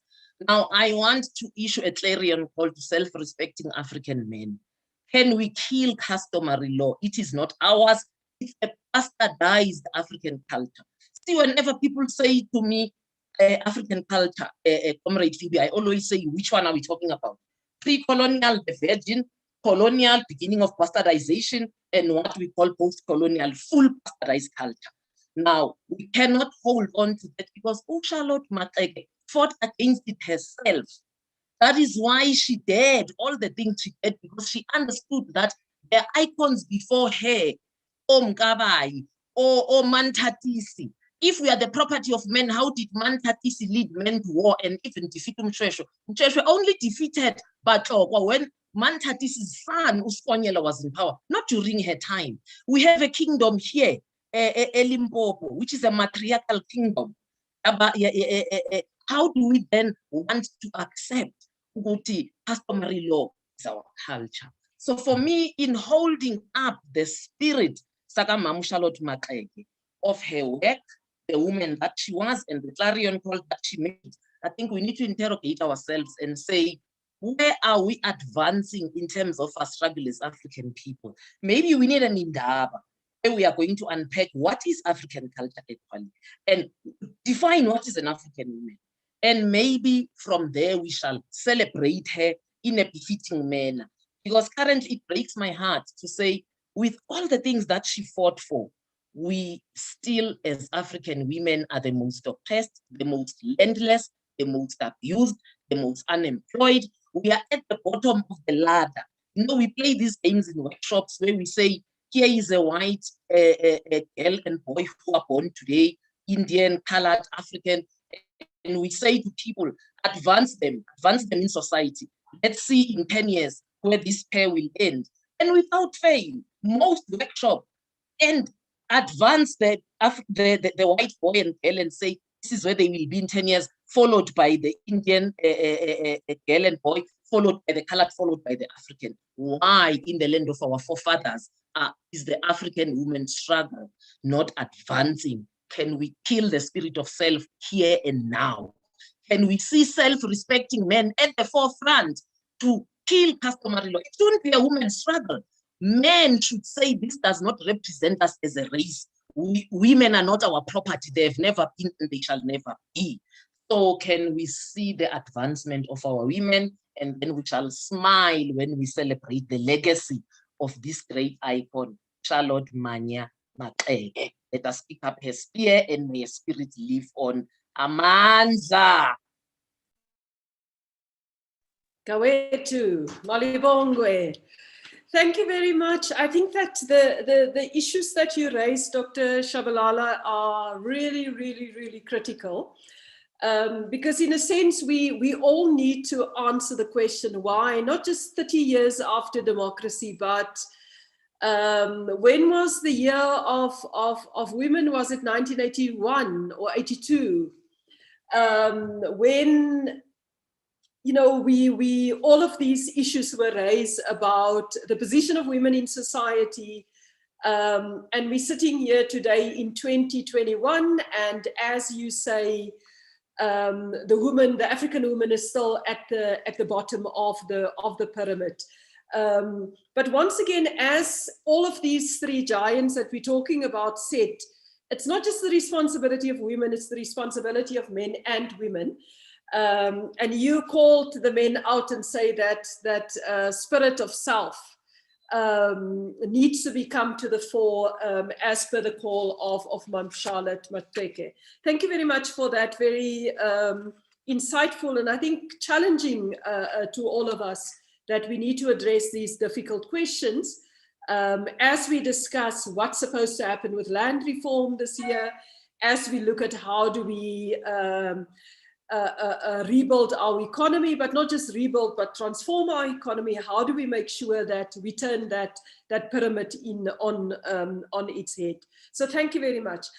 Our last speaker in the panel, before we come to the closing remarks, will be the president of the ANC Women's League, Comrade Batabile Dlamini, a former minister, a youth activist, a gender activist, a community worker, and someone who has fought for the rightful place of women like Ma'am Charlotte Maxeke and other women in a tireless manner, in a consistent manner. She doesn't get tired of it. She raised the issues and make sure that nobody can forget, that we shouldn't forget the women, that we need to make sure that we break the back of patriarchy. And we're very honored to welcome Comrade Batabile Dlamini, the president of the ANC Women's League, to make a contribution to this presidential dialogue. Over to you, Comrade Batabile.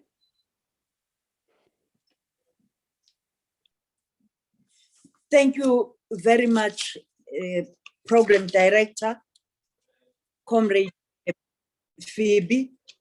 Let me also greet the Maxeke. Let me also greet the Maxeke and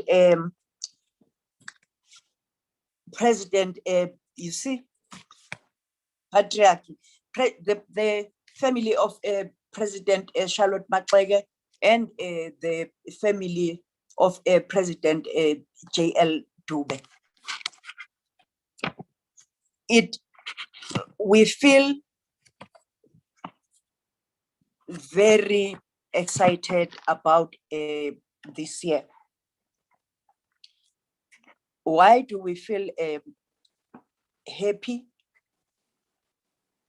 and excited? It's because Comrade Balega has explained that this is the year of Charlotte Maxeke, and that Charlotte Maxeke was not just a member of the ANC, but was rooted amongst the people. And it's also important for us to look into the relationship between President Dube and President Charlotte Maxeke. But what is also important here is that President J.L Dube depended, or she had a dependent or dependable partner, Ma'am Nogutela. Ma'am Nogutela used to raise funds for President J.L Dube. The funding for the establishment of a Nanda seminary was raised by Ma'am Nogutela. Even sometimes she prepared notes for President J.L Dube.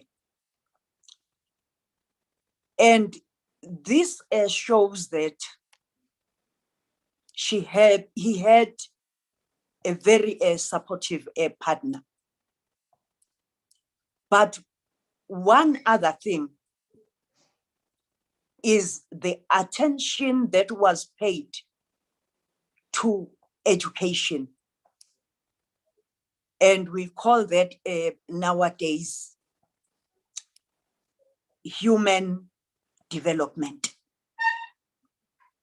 Both President Dube and President Maxeke started schools, and both schools were for girls. And both schools excelled, and they believed in excellence. And they also saw a need of the girl child having proper education, and also they also looked into the issue of the safety of the girl child, because their schools were safe, and because of the environment of those schools, girls in those schools excelled. And if you can imagine, girls in Johannesburg at the time were top class or Transvaal were top class schools.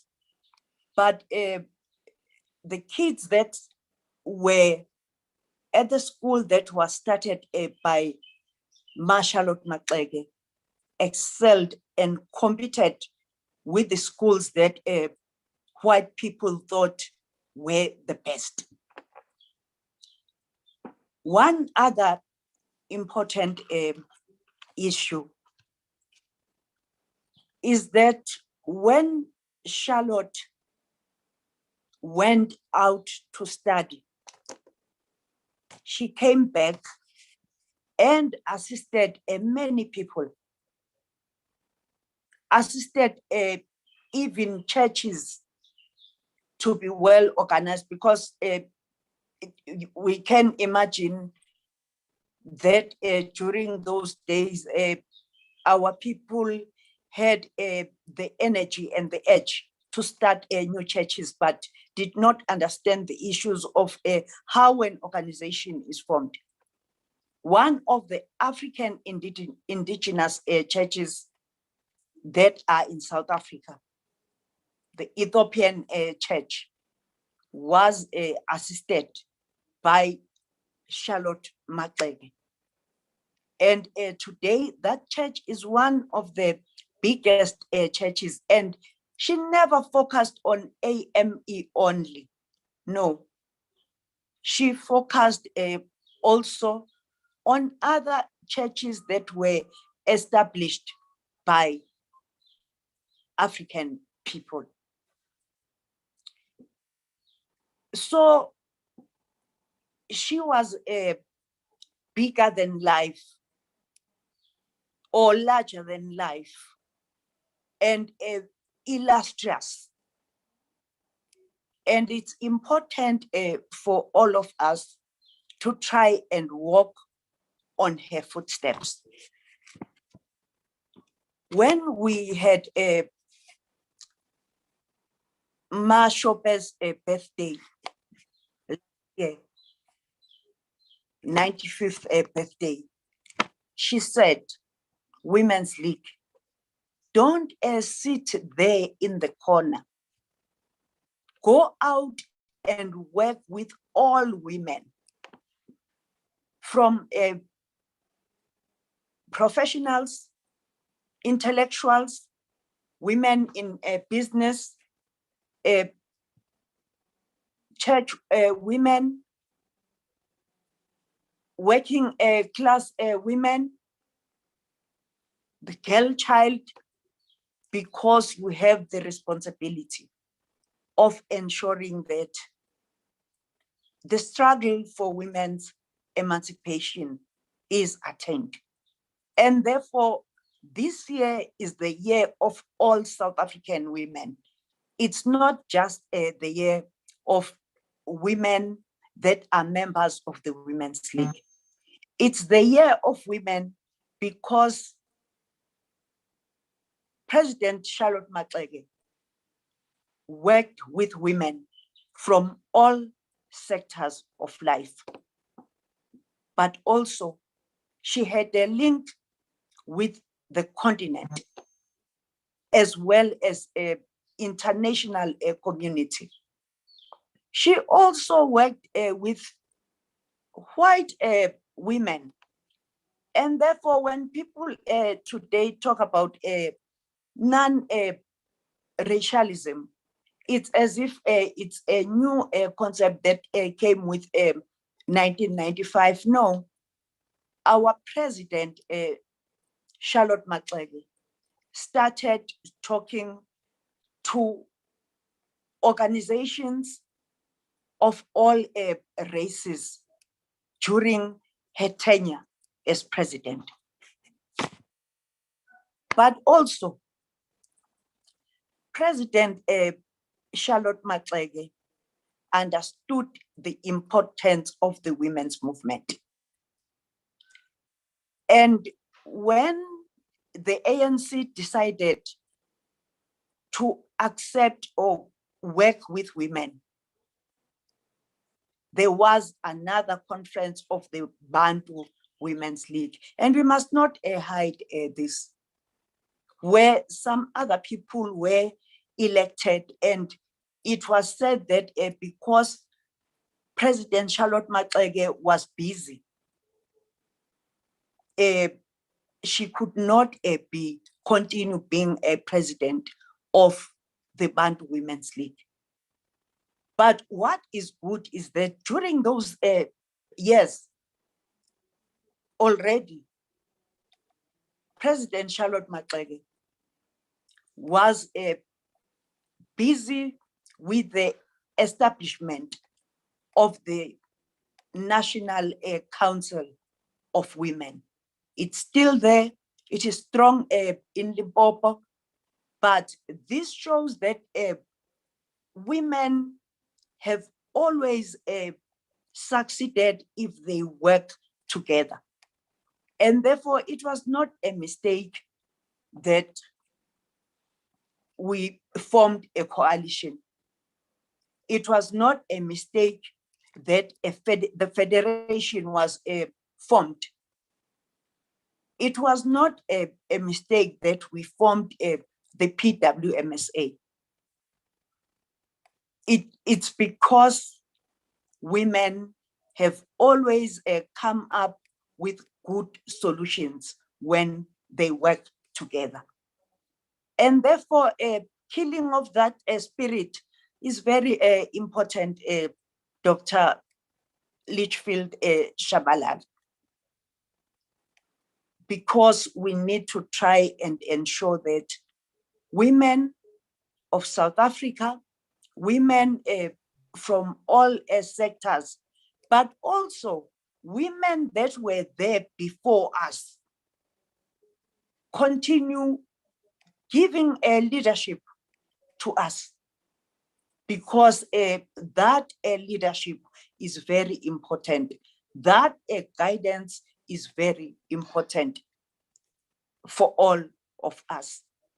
And therefore, we're going to continue working with women in celebrating the life of Mama Charlotte Maxeke.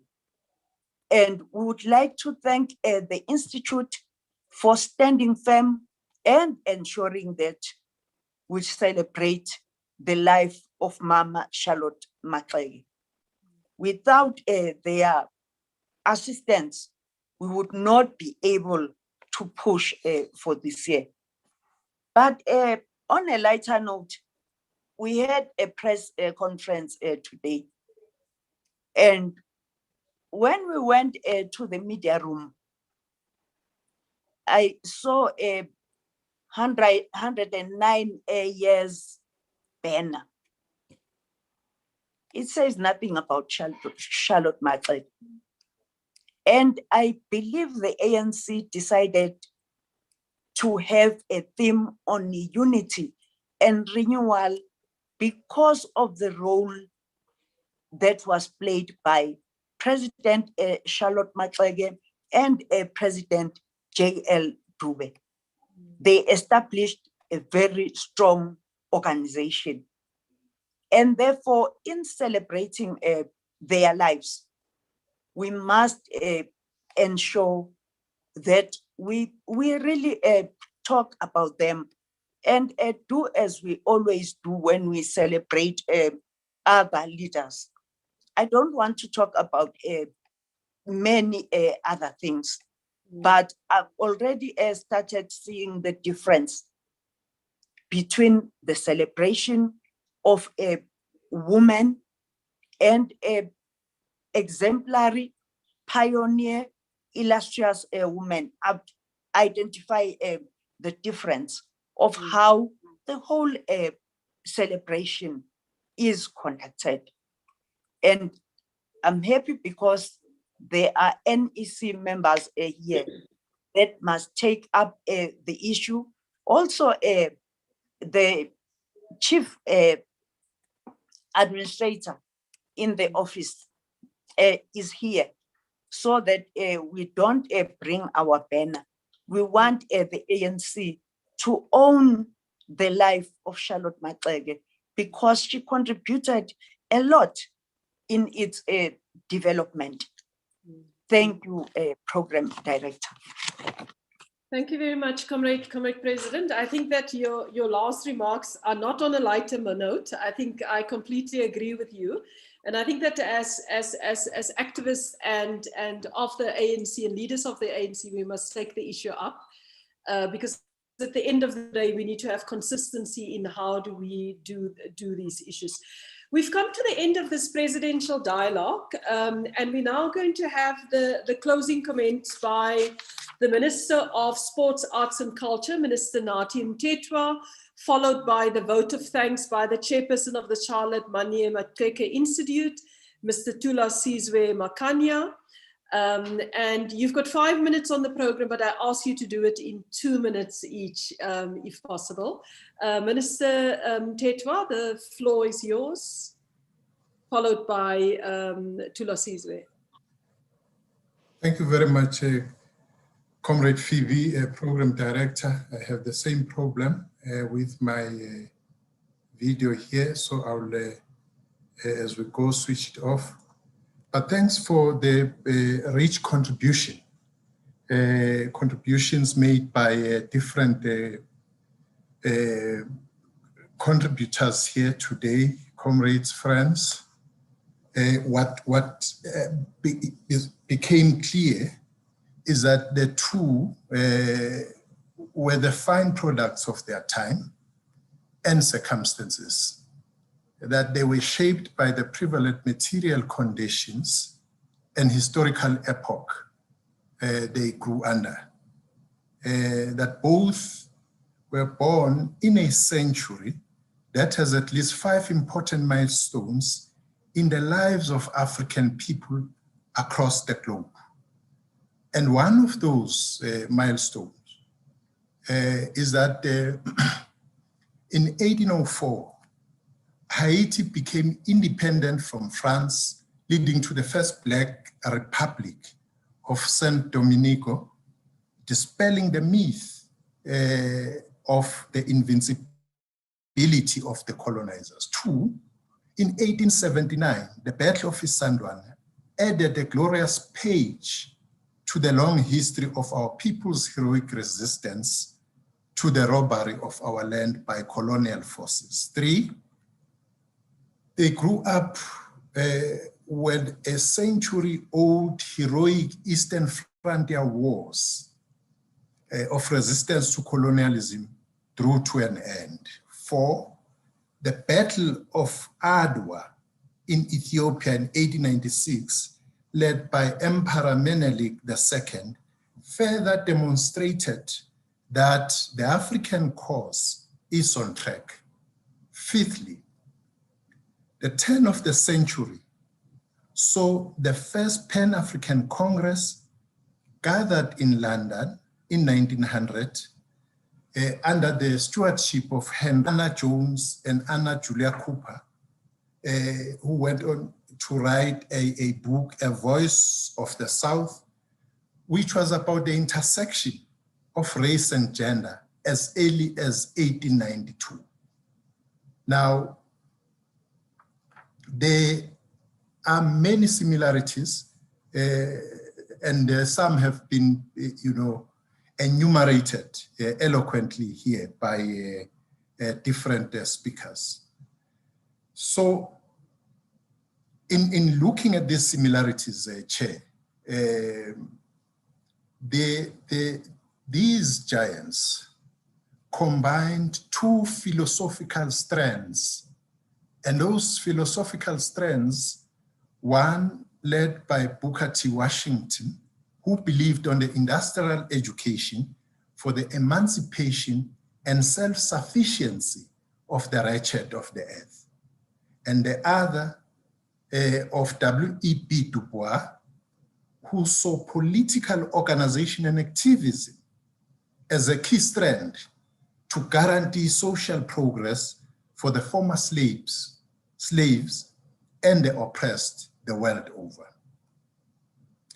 Now, we look at this, Chair, as I said, some of them have been already enumerated. Both of them understood that education is central to the development of their society, and both had something to say and do about industrial education. Two, both of them were internationalists. They understood the nexus between the South African struggle for liberation, the events in Haiti, and the USA. Both of them also went to the United States of America to acquire this very education to better prepare themselves to lead their nation out of illiteracy and poverty. And both of them were concerned with issues of women, especially young girls. President Dube established and founded Inanda Seminary Institute for Girls at Ohlange. President Maxeke, on the other hand, established the Wilberforce Community College in Everton. He also wanted Black people to go into business. That's President Dube. So in 1903, he founded the isiZulu newspaper Ilanga, which we still read to this day. In 1930, President Dube published Shaka's Body Servant.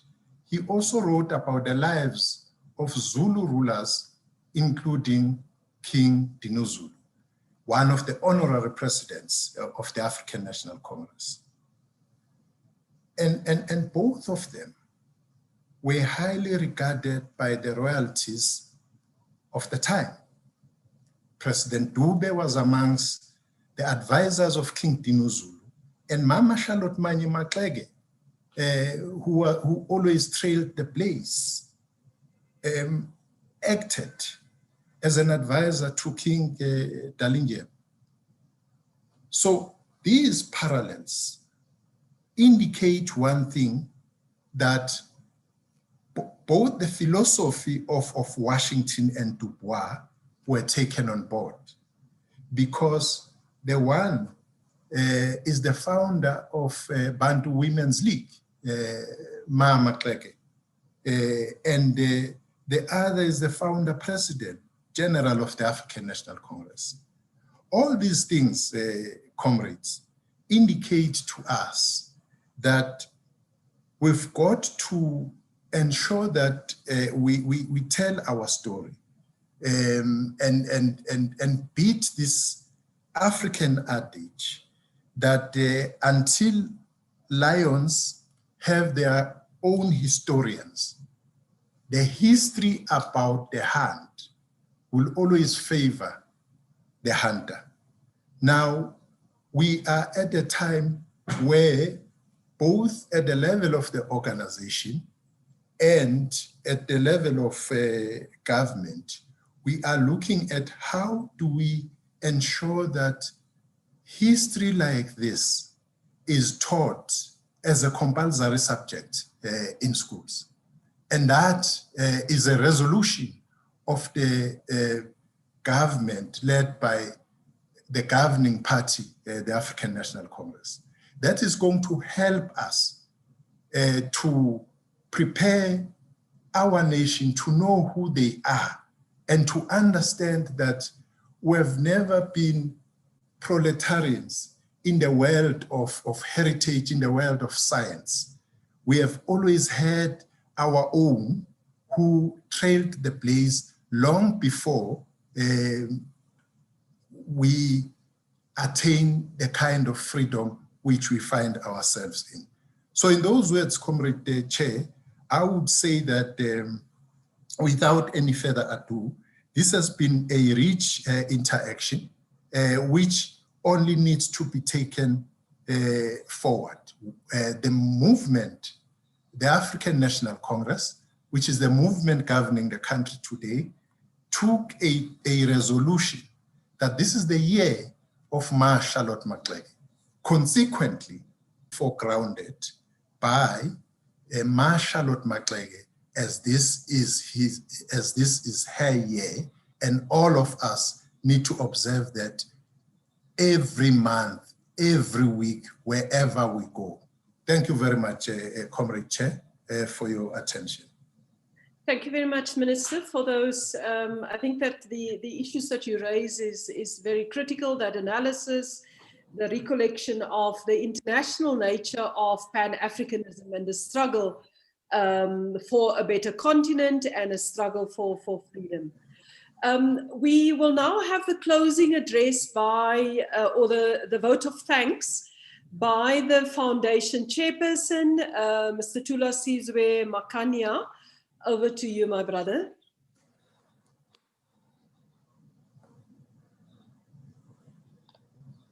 Greetings to our guests tonight, our speakers, and also the viewers on our social media platforms. Mine is to express our gratitude as Charlotte Mannya-Maxeke Institute. I'll start with you, Phoebe, as the facilitator this afternoon. We really appreciate your splendid work you have done this afternoon, and we look forward to more president-to-president dialogues, where you also be in the forefront of those dialogues. Thanks very much for your work this afternoon, Phoebe. Our esteemed guests this afternoon also, from the last speaker, our Honorable Minister, Nathi Mthethwa. He has been with us from when we started this journey of trying to preserve and promote and making sure that the legacy of Maxeke is celebrated. We really appreciate Minister Nathi Mthethwa for all the support we're getting from you. Also, the former Deputy President, Maya Balega Mbete. We've been also working very close with her, and since we started this institute, we'd like to express our gratitude, Mayor Balega, for all the contributions this afternoon, and we look forward to more of your participation in our events as we celebrate our great-grandmother and our icon. Also, other panelists, Professor Keita, based in the US.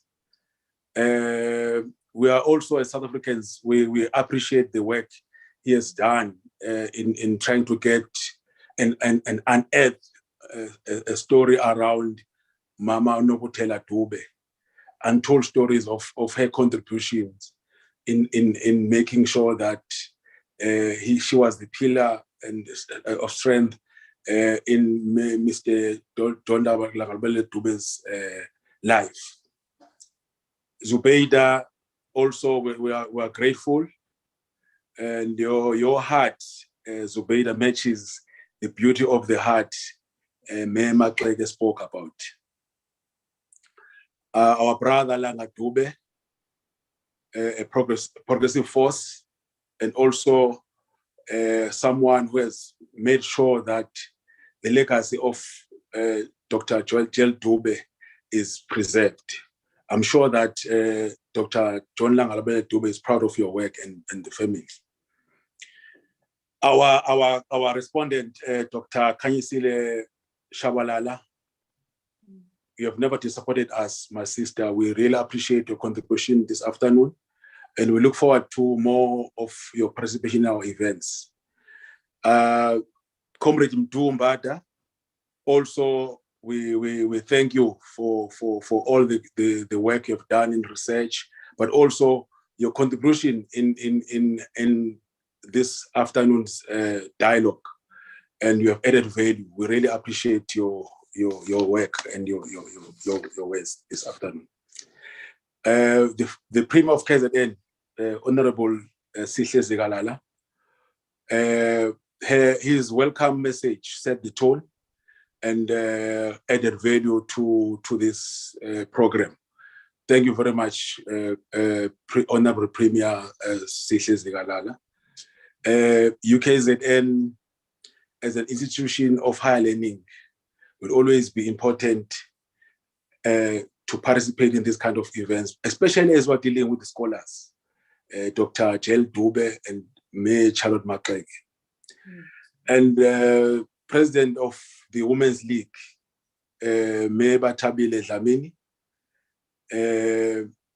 also your work around the empowerment of women, and also in believing, you've believed in our mission as Charlotte Mannya-Maxeke Institute, and also you've been wind beneath us, and we are celebrating this year's program of 150th celebration, and also the declaration of year 2021 as Year of Charlotte Maxeke. You have contributed a lot, and we appreciate your work, President Batabile Dlamini. Our partners, National Heritage Council, led by the acting CEO, May Louisa Mabe. We've been having this partnership with the National Heritage Council for the past 4 years, and we look forward to a healthy working relationship with the institution that is relevant to what we do. We really appreciate the support so far and the contributions. Then we will be having another dialogue. We're having this dialogue, president-to-president dialogue, where we've elevated Mannya-Maxeke to a level of presidency. We'll have another one. I mean, from now until end of the year, the last week of Friday will be dedicated. The last Friday of the month will be dedicated to this program, and we look forward to more of healthy engagement and also redefining and defining the history and the legacy of women icons. I thank you very much, Program Director. Thank you very much to the chairperson of the Charlotte Maxeke Foundation, Tula Sizwe, and thank you very much for this opportunity to program direct today. We've come to the end of the second of the president-to-president dialogues, and today's dialogue was between Charlotte Mannya-Maxeke and Dr. John Langalibalele Dube, with around the table also sitting J.L Dube, through the work of Professor Keita. It's only the second of these dialogues, and already the themes that are coming to the front confront some of the issues that we deal with as a nation today, but also some of the themes going forward. And in the chat groups and in the social media comments, our participants are raising those issues in addition to what our speakers have done. So thank you very much, and we look forward to you joining us Keep it up in your diaries. The last Friday of every month will be the President to President Dialogues. And we hope to see you again as we celebrate 150 years of Charlotte Maxeke, a pioneer in her own right, and a woman who, along with the other presidents that we will be focused with, is the embodiment of selfless leadership, a nation building, a visionary leader, an interest in uplifting others, and a commitment towards building strong institutions and leaving a lasting legacy. Thank you very much to everybody, our esteemed panelists, the foundation, the family, and may we remind all of us to keep safe, wear our mask in public, do the hand washing, keep the social distance, and take care of each other until we meet again last Friday of each month for the Maxeke President to President Dialogue. Asante Sane, Ria Belobe. Thank you very much.